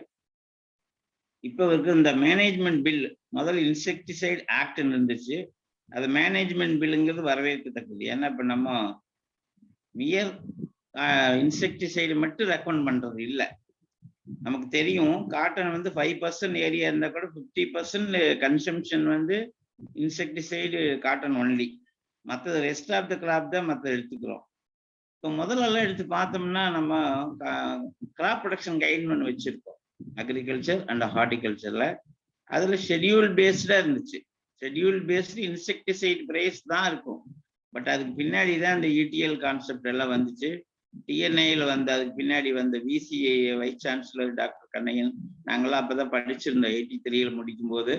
அதனால அவங்களுடைய எஃபர்ட்ஸ், டாக்டர் ஜெயராஜ் அவங்களுடைய எஃபர்ட்ஸ், அவருடைய ஸ்டூடெண்ட்ஸ் எல்லாம் இப்போ நிறைய என்டமாலஜிஸ்ட் என்னுடைய கிளாஸ்மேட்ஸ்ல ப்ரொஃபஸரா இருக்காங்க. ஐபிஎம்ல நல்ல ஒரு கான்ட்ரிபியூஷன் பண்ணிட்டு இருக்காங்க. அங்கேயே ஒரு பயோ லேப் வந்துச்சு. நம்ம டிஸ்ட்ரிக்ட்லயும் எல்லா டிஸ்ட்ரிக்ட்லயும் almost bio control labs, bio production agents நிறைய பண்ணிட்டு இருக்கோம். நிறைய விஷயம் வாங்கிட்டு போயிட்டு இருக்காங்க. அதனால இப்ப பார்த்தோம்னா ஷெட்யூல் பேஸ்டா இருந்த ஒரு இது வந்து கிராப் ப்ரொடக்ஷன் கைட்ல பிளான்ட் ப்ரொடெக்ஷன் பொறுத்த வரைக்கும் இப்ப நம்ம ஐபிஎம் ஆஸ்பெக்ட் நிறைய கொண்டு வந்துட்டோம். எல்லா பெஸ்ட்டுக்கும் எல்லா கிராப்ஸ்லயுமே வந்து ஐபிஎம் ரெக்கமெண்டேஷன். விதை நேர்த்திங்கிறது முதல்ல இன்செக்டிசைடு இருந்தது. அதுக்கு பின்னாடி இப்ப நம்ம ட்ரைகோடெர்மா சூடோமோனாஸ் போயிட்டோம். ஏன்னா அதனுடைய பாதிப்புகள் நம்ம உணர்ந்துட்டோம். பல ஐபிஎம் ரெக்கமெண்டேஷன்ஸ் நம்ம உள்ள வந்து அது ஃபர்ஸ்ட் பிளேஸ் போயிடுச்சு. கடைசியில வேணா லாஸ்ட் ரிசார்ட்டா வேணா நம்ம இன்செக்டிசைடு போலாங்கிற ஒரு இது வந்துருச்சு. அது ஒரு நல்ல முன்னேற்றம். அதே மாதிரி இந்த இன்செக்டிசைடு ஆக்டுங்கிறது மேனேஜ்மெண்ட் பில்லுன்னு கொண்டு வந்து உண்மையில ஒரு வரவேற்கத்தக்க விஷயம். அதனுடைய ரூல்ஸ்ல சேர்த்த வேண்டியதை பத்தி சில கடைசியில் நான் உங்களுக்கு சொல்றேன். அதனால வந்து ஒரு எஃபிஓ மாஸ்டர் ட்ரெயினரா நான் இதுல பேசுறது வாய்ப்பளித்த ஜோ மற்றும் அனைவருக்கும் என்னுடைய இதைய தெரிவிச்சுக்கிறேன். நிறைய ஹெல்த் இஷ்யூஸ் எல்லாம் இன்னைக்கு வந்தது காரணமே என்ன அப்படின்னா, because of residual toxicity of insecticide. இப்போ அட்ரஸின் எடுத்துட்டோம்னா அட்ரஸினுடைய ரெசிடியூவல் டாக்ஸிசிட்டி வந்து மோர் தென் இயர் அந்த கிராப்ல இருக்கும். இப்போ நம்ம சுகர் கேனுக்கு அட்ரஸின் யூஸ் பண்றோம், சோளத்துக்கு யூஸ் பண்றோம், மெய்ஸ்க்கு யூஸ் பண்றோம். அதனால ரெசிடியூவல் டாக்ஸிசிட்டிங்கிறது லேண்ட்லயும் இருக்கும். அடுத்தது நம்ம தெளிக்கக்கூடிய பயிர்கள்லயும் விளைபொருள் இருக்கும், ஸ்ட்ரா போன்ற அதுலயும் இருக்கும். அதுல இருந்து தான் ஒவ்வொன்றுக்கா போய் திரும்ப நமக்கே தான் வருது. இப்ப காட்டன்ல இவ்வளவு தூரம் பெஸ்டிசைடு இதானது காரணம் வந்து அதிகமா யூஸ் பண்றது நிறைய டேட்டாஸ் இருக்கு. ஆந்திர பிரதேஷ் அங்க குண்டூர்ல தான் அதிகமான பெஸ்டிசைடு மேனுஃபேக்சரிங் யூனிட் இருக்கு. ஒரு பேப்பர் நியூஸ் கூட வந்துச்சு, குண்டூர் ஏரியாவில் இருக்கிற அதிகமான விவசாயிகள் பப்ளிக் இவங்களுக்கு தான் அதிகமான கேன்சர் இருக்குங்கிறது ரெக்கார்ட் ஆயிருக்கு. சென்னையில் இருக்கக்கூடிய பேஷண்ட் யாரு அப்படின்னு பார்த்தா அது காரணமே வந்து indiscriminate use of pesticide at Andhra Pradesh, especially at Guntur டிஸ்ட்ரிக்ட்ங்கிறது ரெக்கார்ட்ஸ் இருக்கு. அதனால இதெல்லாம் ஒண்ணு. அடுத்து இந்த வெயிட்டிங் பீரியட் எல்லாம் நம்ம சொல்றோம், அதெல்லாம் எவ்வளவு தூரம் நம்ம செய்யறோங்கிறதெல்லாம் நம்ம சொல்ல முடியாது. இன்னைக்கு பெஸ்டிசைட் அடிச்சு நாளைக்கு மார்க்கெட்டுக்கு வந்துடுது, அன்னைக்கே கூட வந்தாலும் வந்தது. அதனாலதான் இப்ப வந்து ஆர்கானிக் ஃபார்மிங் ஒரு மொமெண்டம் ஆகி போயிட்டு இருக்கு. செக்கன் அதிகமாக யூஸ் பண்ண ஆரம்பிச்சிட்டோம். ஏன்னா நம்ம வந்து நிறைய ப்ராப்ளம் இருக்கிறதுனால நேச்சுரலா என்ன ஃபுட்டு அப்படியே இது பண்றோமோ வேல்யூ ஆடட் ப்ராடக்ட்லயே அதை பண்ண ஆரம்பிச்சிட்டோம். அதனால வந்து இந்த இன்னொன்று பார்த்தீங்கன்னா இந்த மேனேஜ்மெண்ட் பில்லில் நம்ம என்ன சேர்த்தணுங்கிறது என்னுடைய கருத்துக்கள் மட்டும் சொல்லிக்கிறேன். ஏன்னா இப்போ நம்ம எவ்வளவுதான் கண்டுபிடிச்சாலுமே சயின்டிபிக் இன்வென்ஷன் எல்லாமே டபுள் எட்ஜ்டு நைஃப் மாதிரி தான். நம்ம யூஸ் பண்றோம், திரும்ப அந்த பின்னாடி இருக்கக்கூடிய எட்ஜ் நம்மளையே தாக்கு ஒரு நாளைக்கு. அது எஸ்பெஷலி இந்த இன்செக்டிசைடு மாலிகூல்ஸ் ஈவன் நம்மளுக்கு தெரியும் ஆல்ஃபிரட் நோபல் வந்து டைனமைட் கண்டுபிடிச்சிட்டு அதுக்காக வருத்தப்பட்டாராம். அதுக்கு பின்னாடி ஏன் நம்ம இதை கண்டுபிடிச்சோங்கிறத, இதனுடைய யூசேஜ் எப்படி இருக்குங்கிறத பத்தி அவர் ஒரு இமேஜின் பண்ணிட்டு அந்த கமிட்டி ஒன்று ஃபார்ம் பண்ணி அதுல அந்த நோபல் பிரைஸை டிக்ளேர் பண்ணாராம் அந்த அதுல வந்த அமௌண்ட்டை.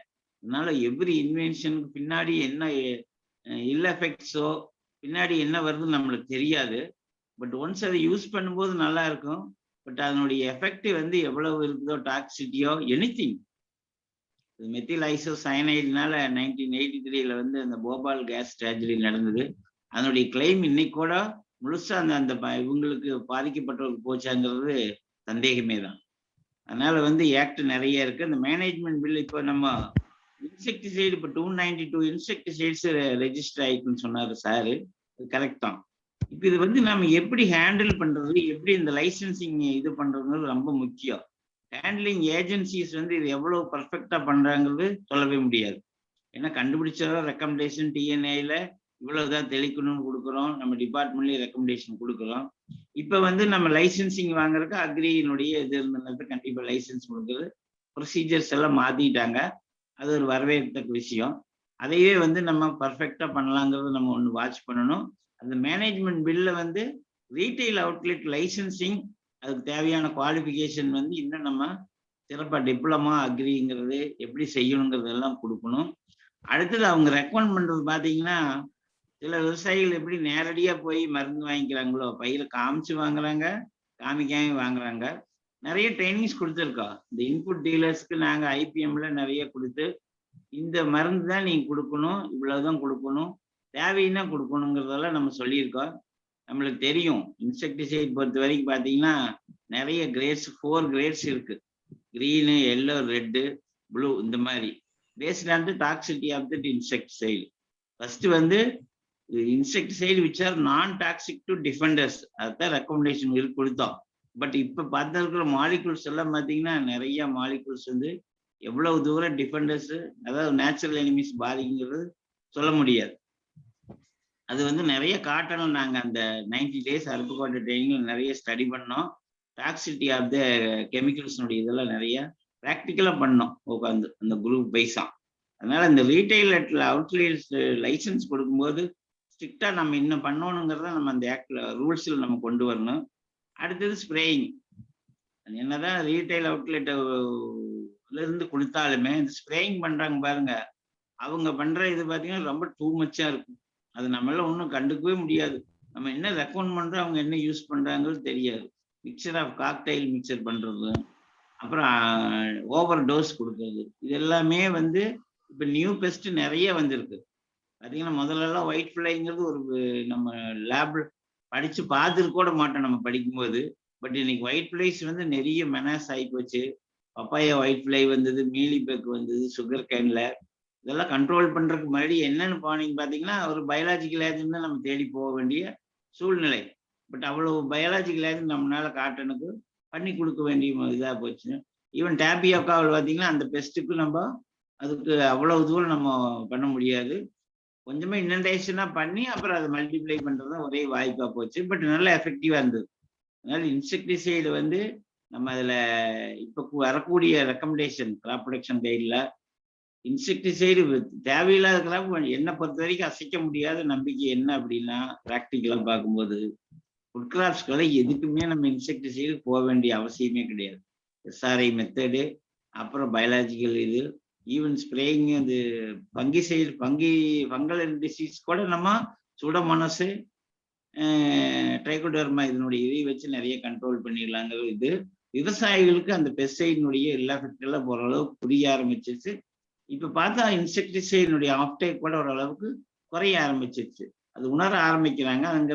அது வந்து because of IPM training by both university and department officials. நிறைய மாஸ்டர் ட்ரைனர்ஸ் நம்ம டிபார்ட்மெண்ட்ல இருக்காங்க. நிறைய ட்ரைனிங்ஸ் கொடுத்துருக்கோம் கவர்மெண்ட். அவர் director of agriculture Govindan IAS இருக்கும்போது எங்களுக்கு அந்த ட்ரைனிங் ஸ்பான்சர் பண்ணாங்க. அவ்வளோ அழகா அது இந்த ட்ரைனிங் நாங்கள் எடுத்துட்டு போனோம். இன்னைக்கு அதனால தான் இந்த ஐபிஎம் ட்ரைனிங் எங்கே நடந்தாலும் போய் ஜாயின் பண்ணிக்குவோம் இந்த மாஸ்டர் ட்ரைனர்ஸ். ஏன்னா அதில் ஒரு இன்வால்மெண்ட் இருக்கு. விவசாயிகள் ஆர்வமாக கலந்துட்டு அதை செய்ய ஆரம்பிச்சிட்டாங்க. அதனால வந்து அந்த ரீட்டைல் அவுட்லெட் லைசன்ஸ் கொடுக்கும்போது பார்க்கணும். அடுத்தது அந்த ஸ்ப்ரேயிங் பண்றவங்க வந்து கண்டிப்பா ஒரு லைசன்ஸ் ஹோல்டர் தான் பெஸ்டிசைட் ஹேண்டில் பண்ணி ஸ்ப்ரே பண்ணணும். அதுமே நம்ம ரெக்கமெண்டேஷன் என்ன கொடுத்துருக்கோங்கிறது நம்ம இந்த புக்கு பிரகாரம் தான் கிராப் வைஸ் தேவைன்னு கொடுக்கணும்.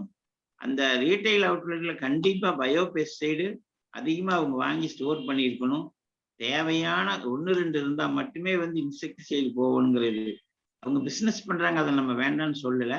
பட் இந்த என்விரான்மெண்ட் ஈகோ ஃப்ரெண்ட்லியா தான் நம்மளுடைய இது போகணும். அதுல அதிகமா பயோ பெஸ்டிசைடு வந்து கண்டிப்பா அவங்க ஸ்டோர் பண்ணி தான் விற்கணுங்கிறது அது நம்ம இந்த ரூல்ஸ்ல அமெண்ட்மெண்ட் கொண்டு வரும்போது நம்ம கொண்டு வரணும். என்னுடைய இந்த பிரிலிமினரி மீட்டிங்ல என்னுடைய கருத்துக்கள். அதனால இதுல வேற ஏதாவது டிஸ்கஷன் இருந்தா கொஸ்டின் இருந்தா கூட கேட்கலாம். I am ready to answer. Thank you Joe and others. Thank you all. Thank you Chidambaram. அருமையான கருத்துக்களை பதிவிட்டீங்க. உங்களுடைய கருத்துக்கள் மிகவும் முக்கியத்துவம் வாய்ந்தது. அடுத்ததாக டாக்டர் சாந்தி சிவகுமார் அவர்கள் பேச கேட்டிருக்காங்க. சாந்தி சிவகுமார் ப்ளீஸ். அனைவருக்கும் ராமகிருஷ்ணன் ப்ளீஸ் வெயிட். சொல்லுங்க. பழனீஸ்வர் சார் இன்னைக்கு எக்ஸ்பிளைன் பண்ணது ரொம்ப எக்ஸலண்டா இருந்தது. இந்த பூச்சி மருந்து எப்படி வந்து நம்ம இந்திய நாட்டுக்குள்ள என்ன பயன்பாட்டுக்கு வந்தது, அதோட டிஸ்அட்வான்டேஜஸ் என்ன, இந்த மாதிரி விஷயங்கள்லாம் நம்ம வந்து படிக்கும் போது நிறைய விஷயம் நமக்கு தெரியப்படுத்தல. பட் இன்னைக்கு இவர் பழனீஸ்வரன் சார் சொன்னதுக்கு அப்புறம் நல்லா டீப்பா புரிய ஆரம்பிச்சது. இன்னைக்கு எப்படி வந்து இந்த பேண்டமிக் சிச்சுவேஷன்ல வேக்சினை வந்து நம்ம மேல திணிக்கிறாங்க, இதேதான் ஒரு காலகட்டத்துல இந்த பெஸ்டிசைடும் நம்ம மேல திணிச்சிருக்காங்க. இன்னைக்கு வந்து அதோட டிஸ்அட்வான்டேஜஸ் பத்தி நிறைய நம்ம தெரிஞ்சுக்கிறோம்.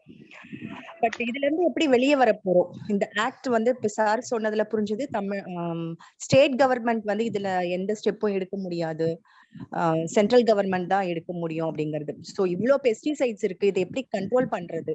ஃபார்மர்ஸ்க்கு வந்து அந்த அவேர்னஸ், எந்த பெஸ்டிசைடு யூஸ் பண்ணணும், எப்படி யூஸ் பண்ணணும், இந்த மாதிரியான அவேர்னஸும், ஸோ அதை வந்து எப்படி வந்து கர்டன் பண்ண போறோம் நம்ம.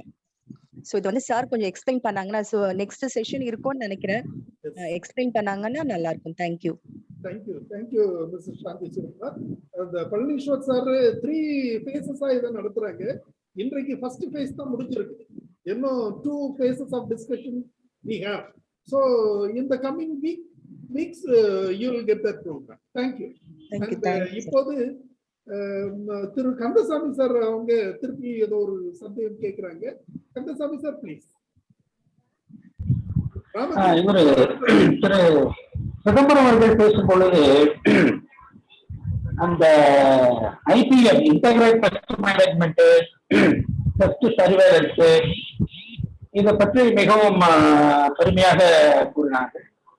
அது ஏற்றுக்கொள்ள வேண்டியதான், மிகவும் பெருமையாக இருக்கிறது. கண்டுபிடிப்பது மிக மிக பிரமாதமாக இருக்கிறது. குண்டூர் பகுதியில் தான் அதிகம், ஆந்திராவில் குண்டூர் பகுதியில் விவசாயிகள் மிக அதிகமாக பூச்சி மருந்துகள், பூஞ்சாலக்குழி மருந்துகள் உபயோகித்து இயற்கையை பயன்படுத்தி விட்டார்கள். அதே போல எல்லா விவசாயிகளும் மருந்தடிக்க தெரியவில்லை. நான் கேட்கின்றேன், மருந்து கண்டுபிடித்த விஞ்ஞானிகளுக்கு அதை எப்படி தெளிக்க வேண்டும் என்பதை ஏன் சொல்லித்தராமல் போகிறார்கள்?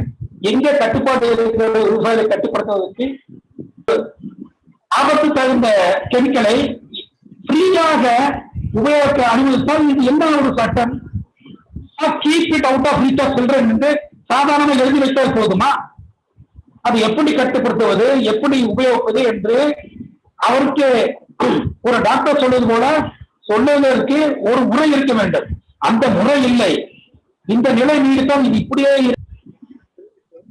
கந்தசாமி சார் அவர்களுக்கு நன்றி தெரிவித்து வருகிறேன். உங்களோட சில கருத்துக்கள் நியாயமாக இருந்தாலும் நம்ம வந்து மாநில அரசுகள் வந்து மத்திய அரசின் சட்ட திருத்தத்தின் அடிப்படையில் தான் செயல்பட இயலும். அதனால அதுக்கு கொஞ்சம் காலதாமதம் ஏற்படும். சரி, இருந்தாலும் பழனீஸ்வர் சார் இதுகள்லாம் தொடர்பாக இறுதியில் அவர் தகவல் தெரிவிக்கும் போது பதில் சொல்லுவாங்க. இப்போது I invite mister Ramakrishnan to say a few words. Ramakrishnan sir, உங்களை இன்ட்ரோடியூஸ் பண்ணிக்கீங்க. ஓகே, என்னோட பேர் ராமகிருஷ்ணன். நான் வந்து கிரிப்டாக்ஸ் பயோ சொல்யூஷன் சொல்லிட்டு ஒரு பயோ கண்ட்ரோல் பிசினஸ் பண்றேன். பிரெடேட்டர்ஸ் அண்ட் பாரசிட்டாய்ட்ஸ் வந்து ப்ரொடியூஸ் பண்றேன். ஸோ இன்னைக்குள்ள செஷன் வந்து ரொம்ப நல்லா இருந்தது. ஆக்சுவலா வந்து கெமிக்கல் பெஸ்டிசைட்ஸ் வந்து பயங்கர ஒரு நெகட்டிவ் இம்ப்ரெஷன் இருந்தது. அந்த நெகட்டிவ் இம்ப்ரெஷனை வந்து பழனீஸ்வர் சார் இன்னைக்கு வந்து அப்படி டோட்டலா மாத்திட்டாங்க. ஸோ அது வந்து அந்த ஹிஸ்டரியை கேட்டப்போதான் தெரிஞ்சது, நம்ம வந்து அப்படி ஒரு ஃபேஸ்ல இருந்து நம்ம இன்னொரு ஃபேஸுக்குள்ள அப்படி நம்மள அறியாமலே நம்ம வந்து உள்ள வந்துட்டோம். இப்ப எப்படி அந்த ஃபேஸ்ல இருந்து எப்படி வெளியில வரணுங்கிறது தான் வந்து உள்ள வந்தாச்சு. இப்ப வெளியில எப்படி வரணுங்கிறது வந்து நம்மளோட அடுத்த டார்கெட்டா இருக்கணும். ஸோ அதுக்கு வந்து இப்ப எல்லாருமே அந்த ஆக்ஷனுக்குள்ள போயாச்சு. என்னோட கொஸ்டின் வந்து என்னன்னா, இப்ப ஆல்ரெடி வந்து இந்த புது பில்லு வந்து ஆல்ரெடி வந்து லோக்சபாலையும் ராஜ்யசபாலையும் பில்லு வந்து பாஸ் ஆயிடுச்சுன்னு சொல்றீங்க. இப்ப ஸ்டாண்டிங் கமிட்டிக்கு முன்னாடி தான் இருக்குதுங்கிறீங்க. அப்ப வந்து நம்மளோட இந்த செஷன் வந்து ஆல்ரெடி டூ லேட் ஆயிடுச்சு இல்லையா? இப்ப இனிமே ஆல்ரெடி பில்லு ஒன்ஸ் பாஸ் ஆயிடுச்சுன்னா நம்ம இப்போ பண்ற டிஸ்கஷன் இருந்தா எதுவுமே பிரயோஜனமே இருக்காதா? இல்ல ஆல்ரெடி வேற ஏதாவது நம்ம இதுக்கு வேண்டிய ஏதாவது ஆக்ஷன்ஸ் ஏதாவது எடுத்திருக்கிறோமா? இல்ல அந்த பில்லு வந்து மேபி அந்த பில்லை பத்தி எனக்கு ஆக்சுவலா தெரியாது. பட் நீங்க இன்னைக்கு பேசுனதை வச்சு பார்க்கும்போது பெருசா எதுவும் அதில் சேஞ்ச் பண்ண மாதிரி எனக்கு தெரியாத மாதிரி தான் நான் ஃபீல் பண்ணேன். ஸோ அதை பத்தி ஒரு 1-2 வார்த்தைகள் சொன்னீங்கன்னா நல்லா இருக்கும். தேங்க்யூ. Palaniswar sir please.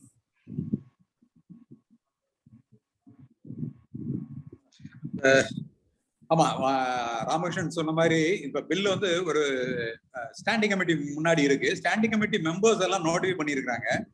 நம்மளால முடிஞ்சது வந்து ஸ்டாண்டிங் கமிட்டி மெம்பர்ஸ்க்கு வந்து நம்ம போரம் வந்து ஏற்கனவே கொஞ்சம் இப்ப இருக்கிற நிலைமையில வந்து பாலிசி டெசிஷன்ல வந்து நம்ம போரம்ல இருக்கிற மெம்பர்ஸோடைய கருத்தை வந்து கேட்கறாங்க.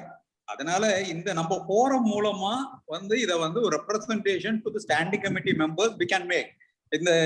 இந்த இதையே நம்ம ஒரு லிங்கா கொடுக்கலாம். ஏற்கனவே நம்ம போன ப்ரோக்ராம் சார் அக்ரிஜோ சார் பண்ண ப்ரோக்ராம் வந்து நிறைய டிஸ்கஷன் ஆயிருக்கு.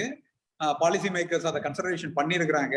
அதுதான் இப்ப இன்னைக்கு வந்த தகவல் சொல்லுது. அதனால we are making positive change. அதனால இதுல இருந்தும் நம்ம வந்து ஸ்டாண்டிங் கமிட்டிக்கு வந்து இதனால நம்மளால முடிஞ்சதை வந்து நம்ம பண்ணுவோம். அனதர் திங் வந்து எப்பயுமே வந்து பப்ளிக் தான் வந்து ஒரு அல்டிமேட் டெசிஷன் எடுக்க போறாங்க. அதனால பப்ளிக் கிட்ட நம்ம வந்து இந்த நாள இருக்கக்கூடியதை சாதகம் வாதகம் எல்லாத்தையுமே நம்ம பப்ளிக் சொசைட்டிட்ட நம்ம கொடுக்கறதும் நம்மளுடைய கடமை. அதை வந்து நம்ம கொடுத்துருவோம். நம்ம ஹானஸ்டா நம்ம சொசைட்டிட்ட என்ன சொல்ல போறோங்கிறத நம்ம தகவலை சொல்லிட்டோம்னா லெட் தி சொசைட்டி டிசைட். அல்ல சொசைட்டியும் கொஞ்சம் இதை பத்தி யோசிக்க ஆரம்பிக்கும். ஸோ இட்ஸ் ஒரு நார்மலா நடக்கக்கூடிய ஒரு எவல்யூஷன்ல நம்ம நினைக்கக்கூடிய ஒரு மாற்றம் கட்டாயம் நடக்கும். அந்த பாசிட்டிவ்னஸோட நம்ம போவோம்னு நினைக்கிறேன். But we are making some ஜோசர் நிறைய பண்ணிட்டு இருக்கிறாங்க. இதையும் ஒரு பாசிட்டிவா எடுத்துட்டு தான் இவர் கொண்டு போவாருன்னு நான் நினைக்கிறேன். Thank you Palaniswar sir. Ramakrishnan sir, Palaniswar அவர்களோட கருத்து உங்களுக்கு போதும்னு நினைக்கிறேன். அதுக்கு சொல்லணும்னா சொல்லலாம். Okay sir, clear. I am very clear. Thank you. அடுத்ததாக நமது கூட்டத்தில் இன்று சிறப்பு விருந்தினராக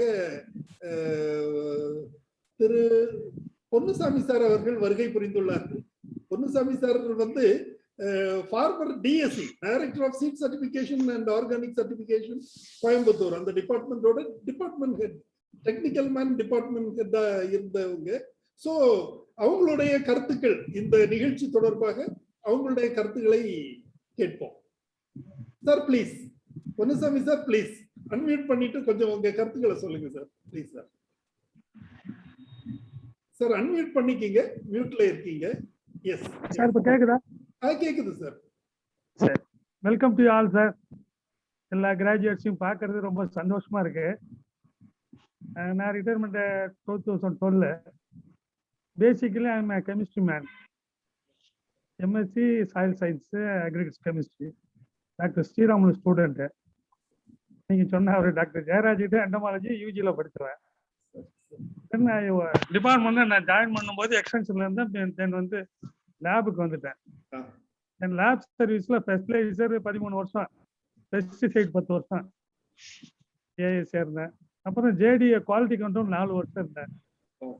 ஜேடிஏ குவாலிட்டி கண்ட்ரோல் இருக்கும்போது தான் பெஸ்டிசைட் சாப்டர் தமிழ்நாடுக்கு மெம்பர் செக்ரட்டரியா இருந்தேன். அப்ப நான் இருக்கும்போது தான் நிறைய இந்த இஷ்யூஸ் எல்லாம் வந்துச்சு. அந்த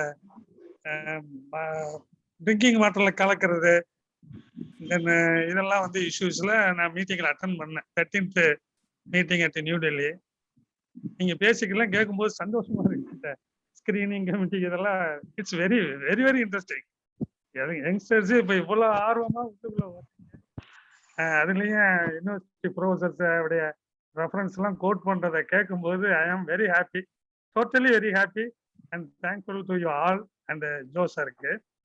நீங்க இப்ப இதுல என்ன பண்ணணும் அப்படின்னீங்கன்னா, என்னுடைய ஃபெர்டிலைசர் அனலிஸ்ட் இருந்த காலமும் சரி, குவாலிட்டி கண்ட்ரோல் மேனா இருந்தாலும் சரி, டிஎஸ்சியில போய் பார்க்கும்போது நேர்வர் இது இல்லாம ஆர்கானிக் சர்டிஃபிகேஷன் கொடுக்க வேண்டிய ஒரு சூழ்நிலை இருந்துச்சு. நம்ம டாக்டர் கே கிட்ட கூட நான் ரொம்ப இதை பத்தி டீட்டெயிலா டிஸ்கஸ் பண்ண ஒரு நாள் இதுக்காக போய் அவர் சொன்னாரு, நீ என்கிட்ட படிச்ச மாதிரியே இருக்க, என்ன விட சந்தேகம் காட்டிக்கிட்டே இருந்தீங்கன்னா எப்பதான் நீ சால்வேஷனுக்கு வரப்போற அப்படின்னாரு. இதுல போயிருந்தேன், மூணார் போயிருந்தேன். அப்ப சொன்னாங்க. பட் நீங்க சொல்றதுல என்னுடைய ஒரே ஒரு பாயிண்ட் என்ன, டாக்டர் ஐயப்பன் சார் ரெஃபர் பண்ணது பெஸ்டிசைடல் கமிட்டி மீட்டிங்ல நிறைய காம்பினேஷன் கெமிக்கல் இப்ப கொடுக்குறேன். நான் இப்ப ஃபார்மரா தான் இருக்கேன். நான் இப்ப ஃபார்மர் 20 ஏக்கர் சீட் ஃபார்ம் போட்டுட்டு இருக்கேன். பிபிடி எந்தவித கெமிக்கலும் ஸ்ப்ரே பண்ணாம எடுக்கிறேன். பிபிடிக்கு நான் எதுவும் ஸ்ப்ரே பண்றதுல எங்க பக்கத்துல பாக்குறாங்க, எல்லாருமே பார்ப்பாங்க. ஏன் சார் மருந்து அடிச்சேன், பக்கத்து வாய அடிப்பாங்க. இப்ப சொல்ல தேவையில்லை தம்பி, நீ நியூட்ரிஷனல் மேனேஜ்மெண்ட் சரியா பண்ணினா மேனேஜ் பண்ணிடலாம். இந்த லாஸ்ட் ரிசார்ட் தான். ஐபிஎம்ல மிஸ்டர் வெங்கடேசன் கூட ஒர்க் பண்ண சார், அவங்க மிஸ்டர் சிதம்பரம் கூட ரெஃபர் பண்ணாங்க. டிடி பார்த்தேன், வெரி ஹாப்பி. அவங்க சொல்ற மாதிரி பிபிடி 5204க்கு ஒரு பைசா கூட நான் கெமிக்கல் ஒரு எம்எல் கூட அடிக்கிறது. நம்ம கிரீன் சார்ட் அட்டை இருக்கு இல்லைங்களா, இண்டெக்ஸ் கார்டு, அதை வந்து மெயின்டைன் பண்ணியே நான் பண்றது. இந்த வருஷம் என்ன பண்ண, அதே மாதிரி நம்ம பொண்ணு ஒரு 23 ஏக்கர்ல போட்டிருந்தப்ப ஒரு இதாவே எடுத்து செஞ்சேன். அதுலயும் அதே மாதிரி அடிக்கல. பட் லாஸ்ட் ஒன்னு ஸ்டேஜ்ல வந்து அந்த கிரெயின் ஃபார்மேஷன்ல டிஸ்கலரேஷன் வந்தது. அப்பதான் காம்பினேஷன் கெமிக்கல் போனோம். சொல்ற அந்த பாயிண்ட் ஆஃப் காம்பினேஷன் கெமிக்கல் தான் இன்னைக்கு எல்லாமே கன்ஃபியூஷன்ல கொண்டாந்து விடுது. ஏன்னா விவசாயிக்கு department official very particular about to control one best, but unnecessarily we forced to put up another chemical. அது என்ன பண்ணு, செகண்டரி இன்ஃபெஸ்டேஷன்ல கொண்டு விட்டுரும். நல்லாவே நம்ம படிச்சிருப்போம். ஏன்னா அப்பெல்லாம் கார்பரேட்ல யூஸ் பண்ணும்போது ஆனவன் மைட்ஸ்ல வந்து இடிச்சுக்கிட்டு நிற்கும். அதனால காம்பினேஷன் கெமிக்கல், இந்த சர்டிபிகேஷனு, அந்த கமிட்டி மீட்டிங்ல நம்ம ப்ரெசென்ட் பண்ணும்போது ஸ்பெசிஃபிக்கா வந்துடணும். இன்னைக்கு ஃபாரின் எக்ஸ்போர்ட்ல அப்பிடா மீட்டிங்ல நான் பார்க்கும் பொழுது நம்ம ப்ராடக்ட் யூரோப்ல எடுத்துக்கிறது இல்லை. அப்பிடா மீட்டிங்ல டிஎஸ்சி ஆர்கானிக் சர்டிபிகேஷன் போயிருக்கும் போது அவங்க தெளிவா சொன்னாங்க, நம்ம ஸ்டாண்டர்டு வந்து யூரோப் கண்ட்ரீஸ்ல யூல எடுத்துக்கிறாங்க. செகண்ட் எங்க தான் சார் எடுத்துக்குவாங்க, வெஸ்ட் ஆசியன் கண்ட்ரிஸ் தான் எடுத்துக்கிறாங்க. வெஸ்ட் ஆசியன்லயே கொஞ்சம் லிமிட் பண்ணிடுறாங்க. தென் வந்து ஈஸ்ட் ஆசியன் கண்ட்ரிஸுக்கு தான் நம்ம பொருள் போயிட்டு இருக்கு. இன்னைக்கு மார்க்கெட்ல விலை வேணும் அப்படின்னா பெஸ்டிசைடு இன்ஃப்ளூயன்ஸ் குறைச்சி இருக்கக்கூடிய மெட்டீரியலை தான் அவங்க வாங்குறாங்க. இந்த ஸ்பெசிஃபிகேஷன் அட் EU லெவல்ல, யூரோப்பியன் ஸ்டாண்டர்டுக்குள்ள லெவலுக்கு நம்ம பொருள் போனாதான் நம்ம மார்க்கெட் பண்ண முடியும். ஸோ நம்ம கொடுக்கக்கூடிய மெட்டீரியல்லையே ஹசார்டஸ்னஸ் வந்து ரொம்ப இல்லாம பார்த்துக்கிட்டு அனுப்புனா நல்லா இருக்குன்னு என்னுடைய விருப்பம். நீங்க தொடர்ச்சியா செய்யறத நான் பார்த்துட்டு உங்க கூட தொடர்ந்து பயணிப்பேன். ரொம்ப நன்றி sir. Thank you sir, thank you for your interaction. So sir, நீங்க இன்றைக்கு இந்த நிகழ்ச்சியில கலந்து கொண்டது எங்களுக்கு ரொம்ப வலு சேர்க்கிறது, பெருமையா இருக்கிறது, ரொம்ப சந்தோஷம். சீனியர் பீப்புள் வந்து கலந்துக்கும் போது அது ரொம்ப மகிழ்ச்சியாக இருக்கிறது. ஸோ அடுத்ததாக யாரு, மிஸ்டர் ராமகிருஷ்ணன் ஏதோ பேசுறது கேட்டீங்களா? இல்ல இல்ல, ஓகே. Any other interactions? வேற ஏதாச்சும் கருத்துகள் பரிமாற வேண்டியது இருக்குதா? One more suggestion sir. Yes sir, yes sir, yes sir. இல்ல இப்போ பாத்தீங்கன்னா நான் குவாலிட்டி கண்ட்ரோல்ல இருக்கும் பொழுது ரெஜிஸ்ட்ரேஷன் எடுத்து ஜேகேன்னு போட்டிருப்பான் ஜம்மு அண்ட் காஷ்மீர்ல. ஓகே. இந்த லா அங்க வந்து செல்லுபடி ஆகாது. நம்ம லா வந்து முன்னாடி செல்லுபடியாகாது, இப்ப செல்லும் இல்லையா சார்? இப்ப எல்லாம் சரியாயிருச்சு. நான் ஒரு கேஸுக்கு போயிருந்தேன், it is not abide with ரூல்ஸ்னு க்ளோஸ் பண்ணிட்டாங்க. நீங்க மெஜாரிட்டி ஆஃப் த கம்பெனி பாருங்க, அங்க ஒரு லிங்க் வச்சிருப்பாங்க அந்த லைசன்ஸ். வெரி பர்டிகுலர், நான் பேர் அந்த கம்பெனிக்கு பேர் சொல்லல. நிறைய பேர் வந்து என்ன பண்றாங்க, ஜேகேல வச்சிருப்பாங்க. அப்ப ஜேகேல இருந்து அந்த ஃபார்ம் எல்லாம் அனுப்புவாங்க.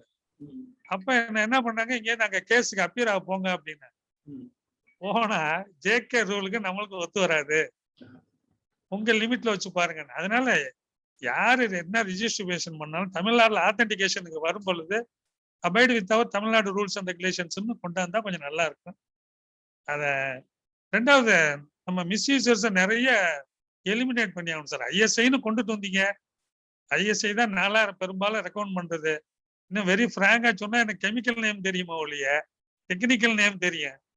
பட் மார்க்கெட் நேம் வந்து நான் பார்த்து நம்ம கைடை பார்த்து தான் நான் சொல்லணும். அது ஒரு ஃப்ளா இருக்கு. கிராஜுவேட் நம்ம என்ன படிச்சிருந்தாலும் பிராண்ட் நேம் என்னால சொல்ல வராது. என்ன சாண்டஸ் போட்டு அதே எக்காலாக்ஸ்ன்னு தான் சொல்றோமோ ஒழிய நம்ம அதுக்கு அடுத்த லைனுக்கு போக முடியல. அது மாதிரி நிறைய விஷயங்கள் யங்ஸ்டருக்கு இல்லை த்ரூ நம்ம மீட்டிங்ஸ்ல கம்யூனிகேட் பண்ணிக்கிட்டு இருக்கணும். ஃபீல்டு ஸ்டடி பார்க்கணும். இப்போ கூட அந்த டிஸ்கலரேஷன் சொன்ன பார்த்தீங்களா, ஒரு கெமிக்கல் காம்பினேஷன் கெமிக்கல் யூஸ் பண்ண, பட் அன்னெசரிலி யூஸ் பண்ணா கூட அருமையா கேட்குது. Within 3rd or 4th day result தெரியுது. அதெல்லாம் அப்சர்வ் பண்ணி நம்ம மீட்டிங்ல ஷேர் பண்ணா நம்ம கிராஜுவேட்ஸ் நம்ம சொல்லலாம். And one more thing sir, mister பழனிஸ்வருக்கு நான் ரொம்ப தேங்க்ஸ். நிறைய ஒரு யூடியூப் இதுல பார்த்துட்டு இருக்கேன். நம்ம ஃபேஸ்புக்கில் டெய்லி போட்டுக்கிட்டு இருக்காரு சஸ்டைனபிள் அக்ரிகல்ச்சர். எனக்கு 8 வருஷம் கழிச்சு இந்த மீட்டிங்ல உட்காந்து ஞாபகம் வந்துருச்சுங்க. டிபார்ட்மெண்ட் மீட்டிங்ல சஸ்டைனபிள்னு சொல்லி நான் அதுதான் சொல்றேன். ரைட்டு, நீங்க சொல்றதெல்லாம் ரைட்டு, சஸ்டைன் ஆகணுமாப்பா, காசு இருந்தா தானே ஆகும், பைசா இல்லையா அப்படின்னா ரூபா இல்லை. நான் இன்னைக்கு பாத்தீங்கன்னா எனக்கு ஒரு ஏக்கருக்கு வெரி ஃப்ராங்க்லி ஸ்பீக் அபவுட் ஒரு ஃபார்மர் வந்து ஒரு பாவர்ட்டி லைனுக்கு கீழே தான் இருக்காரு. ஒரு சின்ன கைட்லைன் மட்டும் சொல்றேன், நீங்க ஷேர் பண்ணிக்கிங்க. நான் பேடி தானே போடுறேன், 30,000 ரூபாய் செலவாகுது, 40,000 ரூபாய் வருமானம் வருது. ஒரு acre on an average Indian farmer ஹோல்டிங்ல பாத்தீங்கன்னா ஒரு acre or less than an acre தான் நம்மள்ட்ட இருக்கு. பாத்தீங்கன்னா இந்த 10,000 ரூபாய் வச்சுக்கிட்டு அவர் 12 மாசம் வாழ்ந்தாகணும்.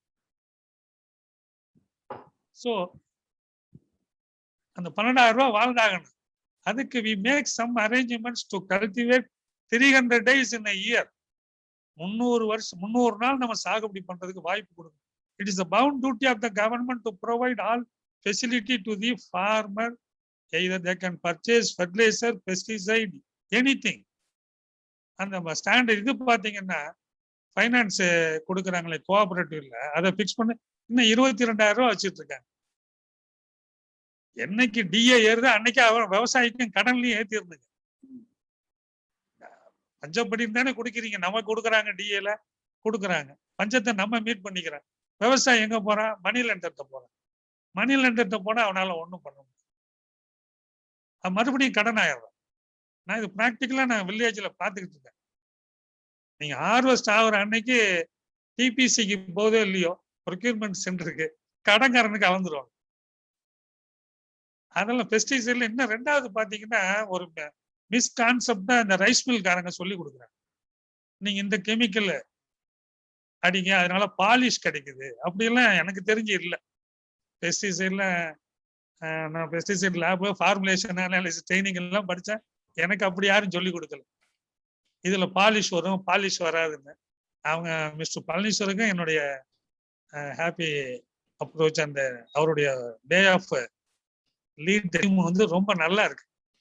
அவர் என்ன நிறைய பேசணும். நீங்க ஜோ சார் எடுத்து நடத்துற மாதிரி அவர் இந்த ஆர்கானிக் இதில் போட்டுக்கிட்டு பாரு, புது கடை திறந்ததெல்லாம் கூட போட்டு இருந்தாரு, பார்த்தேன். ரொம்ப அருமையா இருந்துச்சு. சின்ன கடையா இருக்கட்டும், நான் கூட ஒரு லைசன்ஸ் வச்சிருக்கேன், ஃபெர்டிலைசர் லைசன்ஸ். பட் ஜென்யூனா தான் வாங்குவேன், விலை அதிகமா தான் கொடுக்குறேன். இஷ்டம்னா வாங்க, இல்லைன்னா அது மாதிரி ஜென்யூனஸ் முதல்ல கொண்டாடணும். அவங்களுக்கு உள்ளதா ஐபிஎம் சொல்லி கொடுக்கணும். ஐபிஎம் நான் நிறைய ட்ரைனிங் பார்த்துருக்கேன். எல்லாம் ஒரு ஜேடியா நான் போய் நின்னா என்ன ஏதாவது டாச் பண்றதா ஆசைப்பட்டாங்களோ ஒளி ஃபீல்டுக்குள்ள கூட்டிட்டு போய் நான் அவங்களோட நின்றுகிட்டு இருப்பேன். அப்ப சென்ட்ரல் கவர்மெண்ட் அத்தாரிட்டியும் வந்து நிற்பாங்க. அப்போ பாத்தீங்கன்னா சில இடங்கள்ல நம்ம ஃபார்மர்ஸ் தடுமாறுறோம். இதுக்கு என்ன காரணம்னா ஃபார்மர்ஸ் இன்னும் இம்ப்ரூவ் பண்ணணும், நிறைய அவங்களுக்கு சொல்லி கொடுக்கணும். எலைட் ஃபார்மர் குரூப்னு கூட டெவலப் பண்ணா நல்லா இருக்குன்னு என்னோட ஆசை. At least they can send material to abroad as a marketing. இதுல ஒரு எலைட் குரூப் ஒன்று ஃபார்ம் அந்த காலத்துல பண்ணாங்க. டாக்டர் மோசி பண்ணாரு விளாத்திக்குளம் ப்ராஜெக்ட்ல. ஒரு 10 ஃபார்மர் தான், அவர் தான் எல்லாம் செய்வார். இன்னைக்கு அவர் சொன்னதுதான் பெரிய பெரிய மார்க்கெட்டியர்ஸ் எல்லாம் சொல்லிட்டு இருக்காங்க. ஆனா அவர் அன்னைக்கு சொல்லும் பொழுது, டாக்டர் மோசி சொல்லும் பொழுது கேட்க கூட மாட்டேன்ட்டாங்க. Anyhow, I am thankful to you all, sir. Kind regards வந்து mister Joe sir, kindly convey to mister Palani sir. அவர்தான் நான் பேசுறேன். Very very thanks to all. Thank you, sir. Thank you so much. Thank you so much for your informations and interactions. Sir, good afternoon, sir. Good afternoon. Please introduce yourself and say, sir. Sir, my name is Somu. I'm Tanjavur, sir, Tanjavur district. Yes, please. MSc zoology முடிச்சிட்டு இப்போ PhD வந்து Bedi best management பண்ணலான்னு இருக்கேன் sir. நான் வந்து family வந்து விவசாய agriculture family தான். நாங்கள் விவசாயம் தான் சார் பண்ணிட்டு இருக்கோம். உங்களுடைய இந்த குரூப்ல நான் கண்டினியூஸாக ஜாயின் பண்ண முடியுமா சார்? உங்களோட டீட்டெயில்ஸ் எல்லாம் நல்லா இருக்கு. உங்களோட லிங்க் கிடைக்கிறதுக்கு எனக்கு ரொம்ப சிரமமா இருந்துச்சு. இங்கே உள்ள தஞ்சாவூர் அக்ரி குரூப்லேருந்து வந்துருந்துச்சு. நான் ஜாயின் பண்ணிக்கலாமா சார் உங்கள்கிட்ட? உங்களோட நான் ஒரு வாட்ஸ்அப் குரூப்ல லிங்க் கொடுத்துருக்கிறேன். நீ பாத்தீங்களான்னு தெரியல. அத நீங்க you can join it. You can join. அல்லது அதுல டிஃபிகல்ட்டி இருந்தனா you contact me on my personal phone number. கொடுத்துருக்கிறேன். You please. Yes. Sorry sir, கொஞ்சம் நான் வரது கொஞ்சம் லேட் ஆயிடுச்சு சார் இன்னைக்கு. அதனால கொஞ்சம் எனக்கு அந்த நம்பர் மட்டும் கொஞ்சம் சொல்ல முடியுமா? ஓகே. 9488 நான் திருப்பி போட்டிருக்கிறேன். ஓகேங்க சார். ஓகே சார், ரொம்ப thanks sir. Right sir. Thank you. Thank you. So, any other interactions? வேற யாரும் கருத்து தெரிவிக்கலன்னா இறுதியாக பழனீஸ்வர் சார் பொதுவாக உங்க கருத்து இன்றைய நிகழ்ச்சி தொடர்பான உங்க கருத்துக்களை சொல்லிட்டு முடிச்சுக்கலாம். தேங்க்யூ.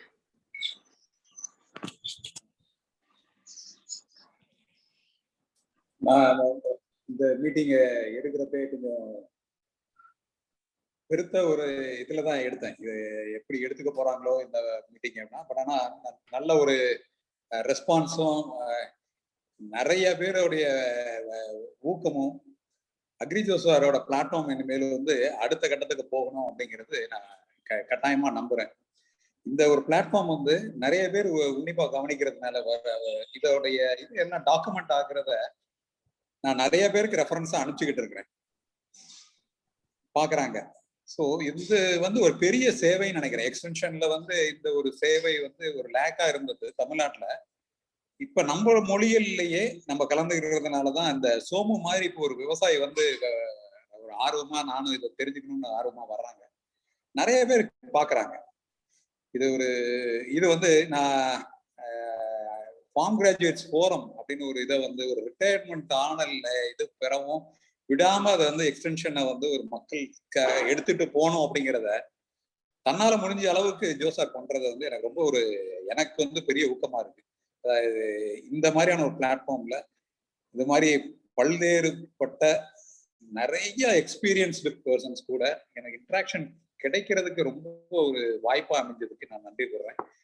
இது வந்து என்னன்னா அடுத்த ஒரு கலந்துரையாடல இன்னும் எப்படி சிறப்பா கொண்டு போகணுங்கிறத இன்னும் சிந்திக்க வைக்கும்.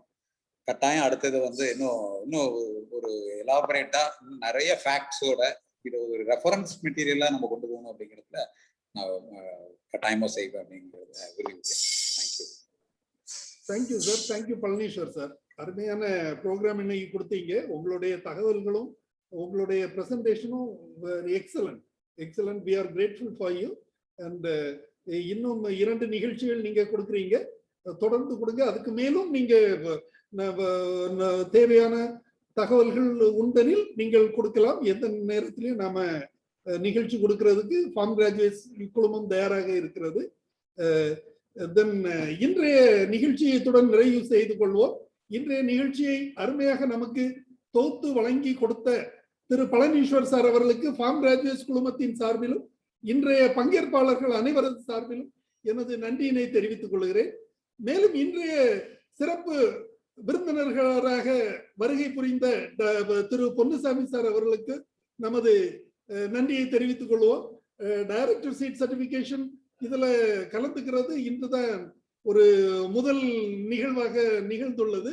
அவர்களுக்கு நமது நன்றியை தெரிவித்துக் கொள்வோம்.